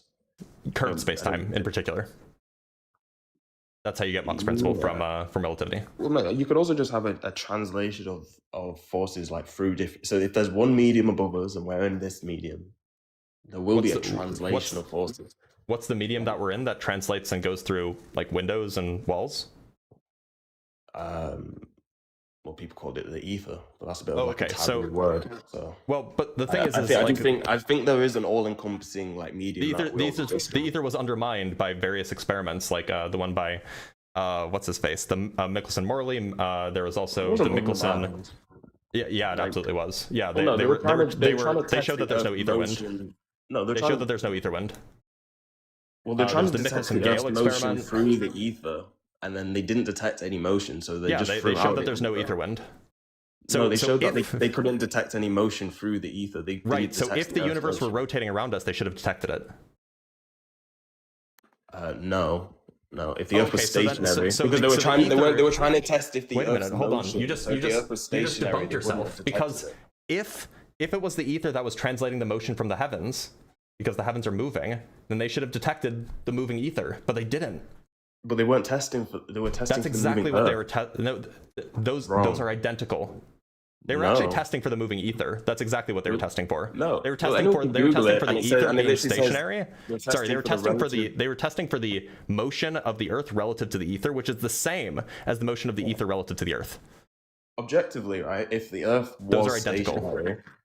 was stationary, then the test that we got on Michelson Morley would be the exact same. Not if the ether's rotating. Yes, if the ether's rotating. If the ether's rotating, look, okay, so you don't understand. Their test tests the same thing. They weren't testing for that. Yeah, maybe you mixed it up with the one they did later. No, they were testing for that. You're confused. You're confused. The point is that if you have, so they were testing for Earth's motion through an ether, meaning that they were testing for the relative velocity of the Earth relative to the ether, so that they were testing whether that was non-zero, right? But the point is that if they were sensitive to relative velocity between the Earth and the ether, that means that they're sensitive to relative velocity between the ether and the Earth. Those are the same thing. One just has a negative sign in front of it, and they detected it. They didn't detect it. No, but we do detect a motion in the sky, sidereal like motion. We do detect that. That was detected. But in Michelson Morley, they were specifically trying to do the Earth's motion through the ether. Yeah, that's the point. Okay, I don't see what you're not understanding about relative motion. If you don't detect the Earth's motion through the ether, then that also means that you didn't detect the ether's motion relative to the Earth. Those are the same thing. Yeah, but if they weren't, were they testing to see if the ether was moving? They were that's the same as testing to see if the Earth is moving relative to the ether. These are the same. Of course they are. One's just the negative of the other. No, but it's what they were actually testing for. What the instruments. The instruments are sensitive. The instruments don't know the difference the actual between the two. interferometry they used. The actual interferometry that they used doesn't know the difference between Earth moving through the ether or the ether moving relative to the Earth. They're identical. Okay, so when you get a null result and it says that there's no motion of Earth detected, you can either that also means that there's that no also, ether, or B, no, but it also means that the ether is. So look, so their result would be consistent with an ether that's not moving relative to the Earth. Okay, well maybe it's not moving relative to the Earth. But then how is it translating the motion of the heavens? What do you mean? If there's you said it was the ether that was translating the motion of the heavens. Well, no, I'm saying we're in the ether, and then that motion translate down into us. Yeah. So you have like the stuff above. The stuff above is rotating, and it causes the ether to swirl about or something, which then causes like the precession of gyroscopes, causes the Foucault pendulum, etc. The trouble, but the problem is that would mean that the ether is moving relative to the ground, which is what they were testing. No, they were testing for the Earth's motion through the. They are identical. The instruments can't tell the difference between those two. Okay, so when they got that result, why was it called like the most famous failed experiment? Why was it such an issue? It's because they had to go and fix the results. Because it disproves the ether. Well, no, it's because it disproves the ether. No, obviously it's not just that. No, it is in conjunction. Why did with other Einstein have experiments. to reference that? Like Michelson-Morley is like what set him on his path to come up with the theory of relativity. It's actually he not had to true. reconcile those results. That's actually like, ahistorical, by the way. It's actually just like not a real thing that happened. He wrote about it, didn't he? No. Yeah. I mean, like very much later, he said that this was a very important experiment. About it. Very much later, he said it was very important. But the historians who have studied Einstein's life and the way that he worked these things out, say that actually his work wasn't really interested in experimental stuff. His special relativity came from Maxwell, came from the work of James Clerk Maxwell. And whether or not the Michelson-Morley experiment would have happened, he probably would have come up with the same result. So it was. He referenced it that it was like a key thing that he saw when he was like a teenager. Not at the time. That set him on the path to. No, relativity. that's not true. He didn't even know about it then. He did. He talked about it. Maybe he's lying. In his 50s. Okay, so in his 50s, he says that Michelson-Morley was he says it was a very important experiment. Yeah, it was a very important experiment, but it wasn't the kind of thing that led him to his results. But anyway, the point is that the Michelson-Morley... No, it's not. The point is that the Michelson-Morley experiment was a very, very important failed result because everybody assumed that the ether was real. And so, of course, that the Earth was moving through the ether. But the point is that what they showed is that, well, I mean... Yes, obviously they did. And it wasn't just like when they did the experiment, they went, there's no ether, let's pack up our bags. Well, they kind of did. They had to reconcile what happened. That's why they came up with the idea of Lorentz contraction and time dilation, which is literally all what relativity is. Coming up with an alternative explanation is challenging, but they had already ruled out ether dragging to a significant degree. Ether dragging is the phenomenon where the Earth drags the ether along with it, and so that the ether would appear stationary relative to the Earth. And so they devised an experiment that would say, okay, well, if ether dragging is not real, then that means that the Earth should be moving relative to the ether. And if that's the case, then we should be able to detect it in this experiment. But they didn't detect it in the experiment, so they ruled out ether dragging, and then they ruled out a lack of ether dragging, so that rules out the ether. They still didn't detect the Earth moving, though, did they? That wasn't the goal. Yes, it was. No, it wasn't. The goal was to detect the lack of ether drag in the Earth's orbit around the sun. So what do you think someone's going to think when they go and Google Michelson-Morley, and it literally the first line says it's to test the Earth's relative motion through the ether, and then when they go and Google, they should go a little bit deeper. That's why. Well, yeah, and then they'll find out that they didn't just go, oh, there's no ether, and then that's the end of it. That is what happened historically. Yeah. No, it's not. Why? Okay, so why did they come up with the idea that the reason they didn't detect what do they call it, the fringe shift in the interferometer is because the matter was contracting and time was slowing down just to the perfect amount where you detect because they established that there wasn't an ether and they needed an alternative explanation. That's exactly that's a religion. Yeah, that's a religion. It's not a religion considering you can test it. You can't prove that matter contracts. Yeah, you can. Yeah, you can. Actually, this is done all the time in they're called relativistic heavy ion colliders. Yeah. Okay. You should look into this. So relativistic heavy ion colliders. Come on, man. Yeah. So I'll actually tell you about this because it's interesting and you should learn about it. And the people are here to learn stuff, not just hear conspiracy ramblings. So the relativistic heavy ion collider is a particle accelerator that accelerates very, very heavy atoms. So like things like lead.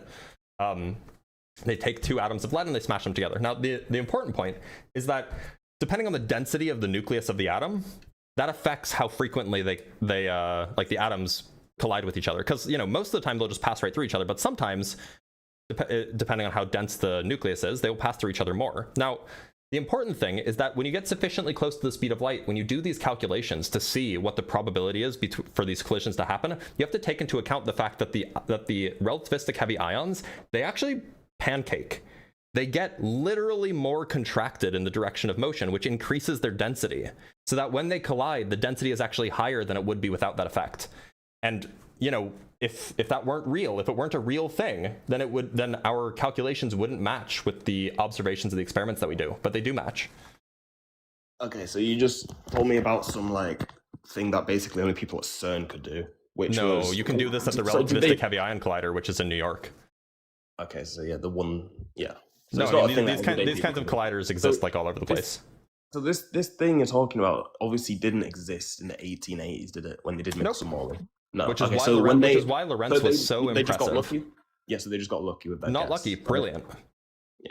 Not a It's called guess. getting- By the way, special relativity was derived from electromagnetism. In fact, if you were clever enough, special relativity is just baked into electromagnetism, including the Lorentz contractions, including time dilation. It's all built into it. You just have to be clever enough to see it. And Einstein was clever enough to see it. Yep. No. Einstein himself says that relativity can't even be understood. It's like so ridiculous. I'd love a source for that quote, by the way. Nonsense. It's nonsense. I'd love a source for that quote. Yeah, there's a lot of quotes. Can you give me a source for that quote, please? He has multiple quotes about how there's Please, no give me one. optical Give me or one. terrestrial.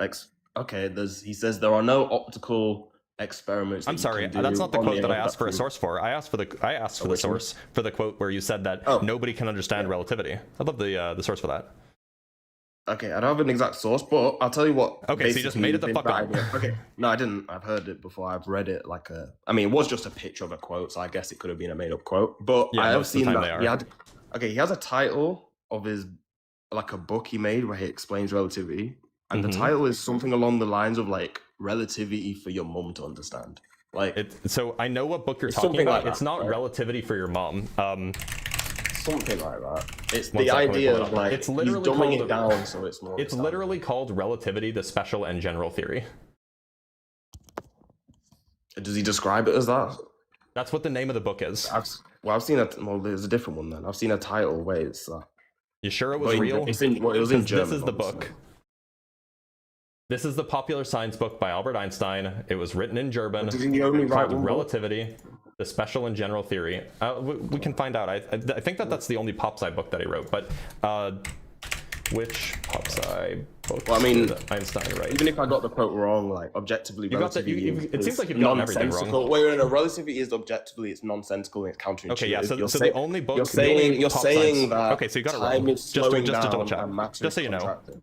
Just so you know, you did get it wrong. This is the only popular science book that he wrote. It's the only one that he wrote. And so you did get it wrong. It doesn't say relativity for your mum. It's not. Okay, I got it wrong. You got it. I mean, you got a lot of things wrong. I'm I glad saw that a you admit German this one book. time. Well, I haven't got anything wrong that I've been talking about. You've gotten, I think, everything wrong. Mixomoly was specifically to test the Earth's motion through the ether. You said no, and that's just false. So when anyone goes and Googles It was to detect the lack of. It was to detect the Earth's motion through the why don't ether you go ahead and Google via that? an ether wind. Why don't you go ahead and Google that live? Just Google Michelson-Morley and see what comes up. Because I know better than Google. Okay, so I don't acknowledge really that care what Google. Yeah, agree. Google might oversimplify it for you. But Yeah. you liked using Google then, but you don't like using it. I was just So checking there's the. I was just checking the name of a book. standard. It's not a double standard. That's very because prevalent in this topic. Okay. I find from your side. So it's not a double standard when I don't know the name of a book, but I do know the underlying physics and I do know the history of the experiment. So it's not really a double standard in any way. Now, you said again that relativity is impossible to understand, which is just obviously not the case. Okay, it's nonsensical. Well, nonsensical would mean that it doesn't make any sense. Counterintuitive as well. It is counterintuitive. I'll give you that. It is counterintuitive, but it's not Just like most of the nonsensical. model. not nonsensical. It's actually fairly easy to understand. That's why we teach it to undergraduates. It's not not even the hardest class that people take as an undergraduate physics major. So like, no, this is actually something that a lot of people have really good intuition for, myself included. When we're in school, we're not taught about relativity. Like, I'm talking about undergraduates. Yeah, okay. Undergraduate So I'm physics saying majors. the majority of the population is just taught the rudimentary mass attracting mass gravity, which is just not even that true anymore. Like, that's not really it is very true. It's still true, yeah. Well, it's not, because Newtonian gravity and Einsteinian gravity are two different things with different claims. They're not in conflict They with each can't other, both though. be true. Okay, so one says that gravity is a force, and one says that gravity isn't a force. Newtonian gravity is a non-relativistic approximation of Einsteinian gravity. They're not in conflict. So can you explain how this isn't a conflict when one says that gravity is a force and the other says it isn't a force? Einstein's gravity doesn't say relativity, or Einstein's relativity doesn't say gravity is not a force. In fact, it is very much a force. It's not a force. It is. It's a force in as much as any of the other quantum forces are forces, yeah. Okay. Now, it does redefine what a force is. Like, that's something that has to be addressed, because the Newtonian idea of a force doesn't apply to any forces that we call forces these days. But that's because, that's a 300-year-old idea, and, we had to update things in the 20th century. Okay, so why are we getting taught a 300-year-old idea in school? We got taught the same thing. The idea is still good. It's not. It doesn't work. When you apply it to the quantum scale or the cosmological scale, it falls apart so bad. Yeah, but most people don't have to apply it to the cosmic scale or the quantum scale. Most people, if they even become engineers, will end up applying it to the Earth scale. Okay, that doesn't make it does true. work perfectly well there. So that doesn't make it true, though. Models it's already been falsified on two different scales. Questions about models being true is a category error. Models are accurate or inaccurate, and the Newtonian model is quite accurate. But we're trying to figure out what's scales. true. But I'd agree that the globe model is accurate when it's like, if you look at the sky, it's Granted, accurate in I'm terms glad of that we like, agree that the globe model is accurate. Yeah, do you agree that the flat Earth model Do you know why? isn't? Because they looked at the sky to make the globe model. So of course it's going to then. That's objectively true. So No, that's why in 500 years after how old do you think the globe model is? Well, it was first allegedly theorized by the Greeks, right? Like 2,000 years ago. Yeah, like more than 2,000 years ago. Yeah. Why? So that's 2,000 years to perfect a model. Yeah. But the point is that they weren't adjusting the size of the Earth based off of. Yes, they were. No, they weren't. Not based off. No, maybe not the size. Maybe not the size, but all the fast. Okay, so for example, at one point they see that the moon moves a certain way, so they had to say, "Oh, the Earth's actually tilting a bit, or the Earth's actually wobbling a bit." And now we're at a point where the Earth has 4 different simultaneous wobbles. I think maybe it's 3 or 4. Please, someone demonstrate that in a lab. And then you have to say, "Well, it's tilting a bit. That's why we see." So objectively, over 2,000 years, if you believe that. Are you talking about refinement of the model? Because the model. The success of a model is not how many times it's had to be refined, right? Because obviously you're not going to get the answer right on the first go. But if you make future observations and then you improve your model, you're more likely to get answers right. We're trying to find out what's. Hold on, please. I'm in the middle of a thing. Okay. The point is that the success of a model is measured on how accurately it can make future predictions. That's how you build the success of a model. And the globe model has made astounding, globe model in science generally, because the globe model is just built into like how we do mainstream science, is astoundingly accurate, right? Like the globe model relies on relativity being true. Well, it doesn't really rely on relativity being true, but if relativity is true, then surely the globe model is true. And relativity. And well, not really. The globe model existed before relativity existed, right? No, but you say like, well, what's the reason the Earth is like bulging? It's because of gravity, right? Well, yeah, sure. What's the reason someone in Australia is the point is, to me isn't falling off? But it's because of gravity. I mean, you could equally well explain that. Relativity is the. You could equally well explain those with just Newtonian gravity. You don't need relativity for that. But that's neither here nor there. The point is that the globe model, in conjunction with like modern science, also makes extraordinarily good predictions about what happens in the future. So like, there's a famous example of Neptune being predicted based off of gravity. That's wrong. There's a famous example of, I mean, it's contentious, it's historically contentious, but it's at least historically well represented by many historians. So imagine how many people told me that, and then I go and research it, and we find out it's contentious. So it's contentious because there's some evidence that somebody may have identified a planet beforehand. But it's not clear that the people who predicted it knew that anybody had seen anything, because nobody had really noted it down. Nobody had really noted down that like, oh, there's this extra planet. That wasn't really a thing. So like while somebody else may have discovered it first, if they didn't write it down, then it's still a valid prediction, right? Because they didn't use that to influence the model. Yeah, but the problem is all these predictions can still be made without the globe. It's just looking at the sky, and we saw that the sky moves in a pattern. That's why but the plenty point of is this is an people who example of believed the in a flat success Earth- of the Just one globe second. model. Just one second. This is an This is why example. many ancient civilizations and religions, they all had a flat Earth cosmology, and they all predicted stuff like solar eclipses and lunar eclipses years in advance. Wait, They all which predict the sky. societies did that? For example, I mean, I'm here in the UK, and I'm sure you've heard of like Stonehenge, right? So the idea that they built a thing that's clearly like a sundial or whatever, or like No, you said eclipses. Okay, eclipses. Which one was it? I mean, I think it's multiple. Like, again, I don't know I'm gonna guess like Egyptians do it. Just did any ancient civilizations? Earliest accurate eclipse prediction. The earliest famously recorded prediction of a solar eclipse belongs to the Greeks. Okay, but not all the Greeks believed in the globe. It was like a couple, so that just proves the point. And they obviously believed. They also had the eclipse predictions well before they proposed this globe idea. So, are you sure? Because it looks like that they would have happened after the globe What idea about- was popular. Yeah, what about just like the most recent one is like the 1800s in China. They still believed in a flat Earth, right? What's the evidence of that they believed in the flat Earth in the 1800s in China? I don't think that's true. 1700s, 1800s, it was still. I don't think that's true. I think that's true. Okay, what's the evidence for it? That I've heard that before, I guess. Oh, your evidence is because you made it the fuck up? I know, I've just heard that. Like, man, I probably Googled it and it probably said yes. So I was like, okay. So we don't have to rely on eclipses, right? The point is that, well, first of all, we can make way more accurate eclipse predictions now than we could 150 years ago or even 200 years ago or whatever. But we can also make predictions about like things involving relativity. So there's something called the Gravity Probe B. Gravity Probe B made specific predictions. This is a device that was sent up in space. Made specific predictions about what kinds of, this is called angular precession, was expected given Einstein's gravitational model. And lo and behold, exactly what was expected happened. But what was expected to happen?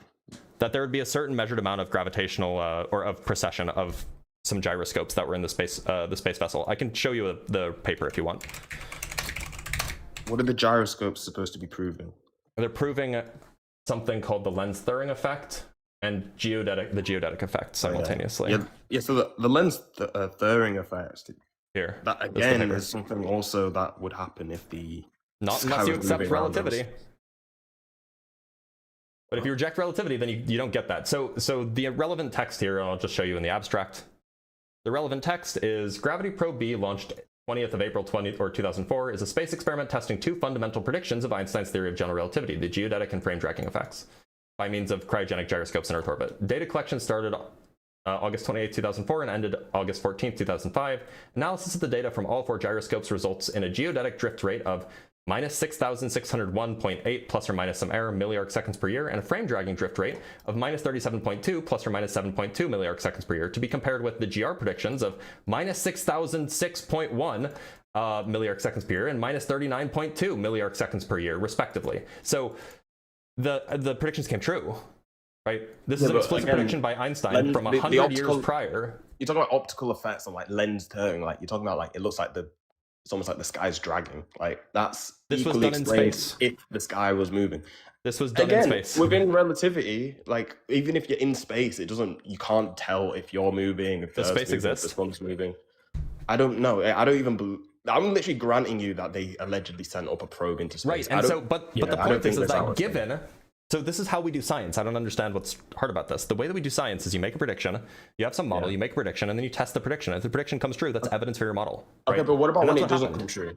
Because then your model's wrong, and you go back and revise. Your model's that's the been point. wrong so many times then, because you've made so many predictions that aren't true. And then they've gone back and revised. But then which part of relativity is which part of the model of which part of relativity has been falsified? You looked up in the 1930s at galaxy clusters and saw that was like just like 90% missing mass, and that's why 100 years later we now think like 90% of the universe is dark matter, which is something how does that falsify relativity? We can't define it, we can't see it. Well, okay, how does that falsify relativity? Okay, so to put it simply, for someone who maybe doesn't even know what it is, if you make a prediction there's going to be a certain amount of something, and then your prediction is off by 98%, 97%. Okay, Is you're your getting the numbers. theory You're getting the wrong numbers or wrong. not? You're getting the numbers wrong. But the point is I'm not. in relativity, you are. But in relativity, there's two sides It's of the literally equation. not. It's in like the 90%. It's like 90%. It's if you're referring to Zwicky's observations, then no, you're Yes. getting the numbers wrong. The numbers it's like 75 or 80%. But that's not. Oh, that's still a lot. That's still I mean, a lot. it just shows that you don't really know what you're talking about. But It's the point vast is that majority. in relativity, there's two sides of the equation. And both of those sides have to be controlled if you want to test the theory.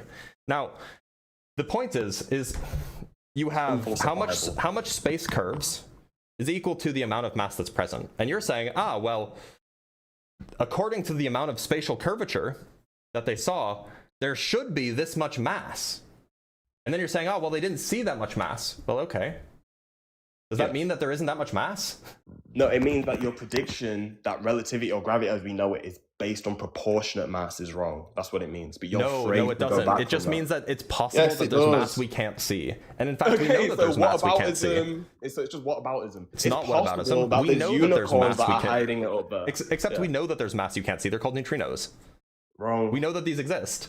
Pseudoscience, man, and photons, right? Photons. Are real. Photons. Obviously, Yeah, photons that's- are real. yeah. You can literally see photons. Yeah, okay. So Wait, you hold on. No, you back up. looked Hold on, Gladiator, back up. Do you think that you can't see photons? I don't know. I've never looked. Maybe you can. Maybe you can. What do you think a photon is? Little light particle or something. Yeah, which means that The you can rough see it. description. Now look, I gotta go. I've run over. I have a meeting that I missed. Yeah, one sec. Give So me. Mickelson Morley did 5. disprove that we're moving, basically. Just to sum it They up. disproved the ether. But thanks for being here, Gladiator. It's always good to talk to you, and by always good, I mean it's not good. It's okay though. So I did forget about a meeting. Oops. So I gotta run. I'm gonna read some super chats really quick, and then I will end the live. I totally spaced this meeting. I am ready for the meeting. I just forgot that it happened. Forgot that we scheduled it. But we have a $5 super chat from Literally Lou, which is always good to see. Always good to see you, Literally Lou. We have $10 from Noyer Kogi. I don't know how to say that. But thank you for the $10 regardless. Love your stuff. By the way, airplanes use barometric pressure to control their altitude, either flying by hand or on autopilot. Just trim is not accurate enough. That might be the case. I mean, okay, so trim would be accurate enough if the environment was clean, but the environment's not clean, of course. From Ms. Ali with the 50 pounds again. Thank you so much, Ms. Ali. Follow up to my previous super, I think there is a distinction. One group accepts science and denies the claims of the US government, while the other thinks that scientists and governments are in a conspiracy to drive us from a guy who turned water into alcohol.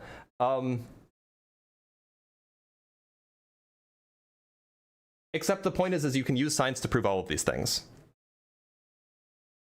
So like, I don't know if there is a genuine distinction there. I mean, like, if you think that the Big Bang is fake, you're rejecting the scientific evidence. If you think that the Earth is flat, you're rejecting the scientific evidence. If you think that the Earth is young, you're rejecting the scientific evidence. If you think the moon landing is fake, you're rejecting the like it tracks for all of them.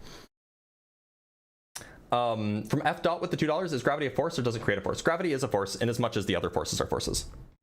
And from Ms. Ali with the 5 pounds again, have you heard of dynamical relativity? It's an interpretation of GR that works with absolute space and time, like sound clocks and time dilation. I haven't heard of this, but it sounds interesting. All right, I'm just gonna double check for any cash apps. We didn't get any cash apps, which is fine, but we did get another gift from Ben with the $5 on Buy Me a Coffee. So thankful to have a genius like you fighting the good fit. Well, I'm not gonna call myself a genius, but I do appreciate the donation. I do appreciate the support. Guys, thank you so much for watching. We'll be live tomorrow with Ask a Physicist around the same time. I have to run to a meeting now. Sorry for cutting the live so short. I'll take care, or I'll see you guys next time and make sure to take care.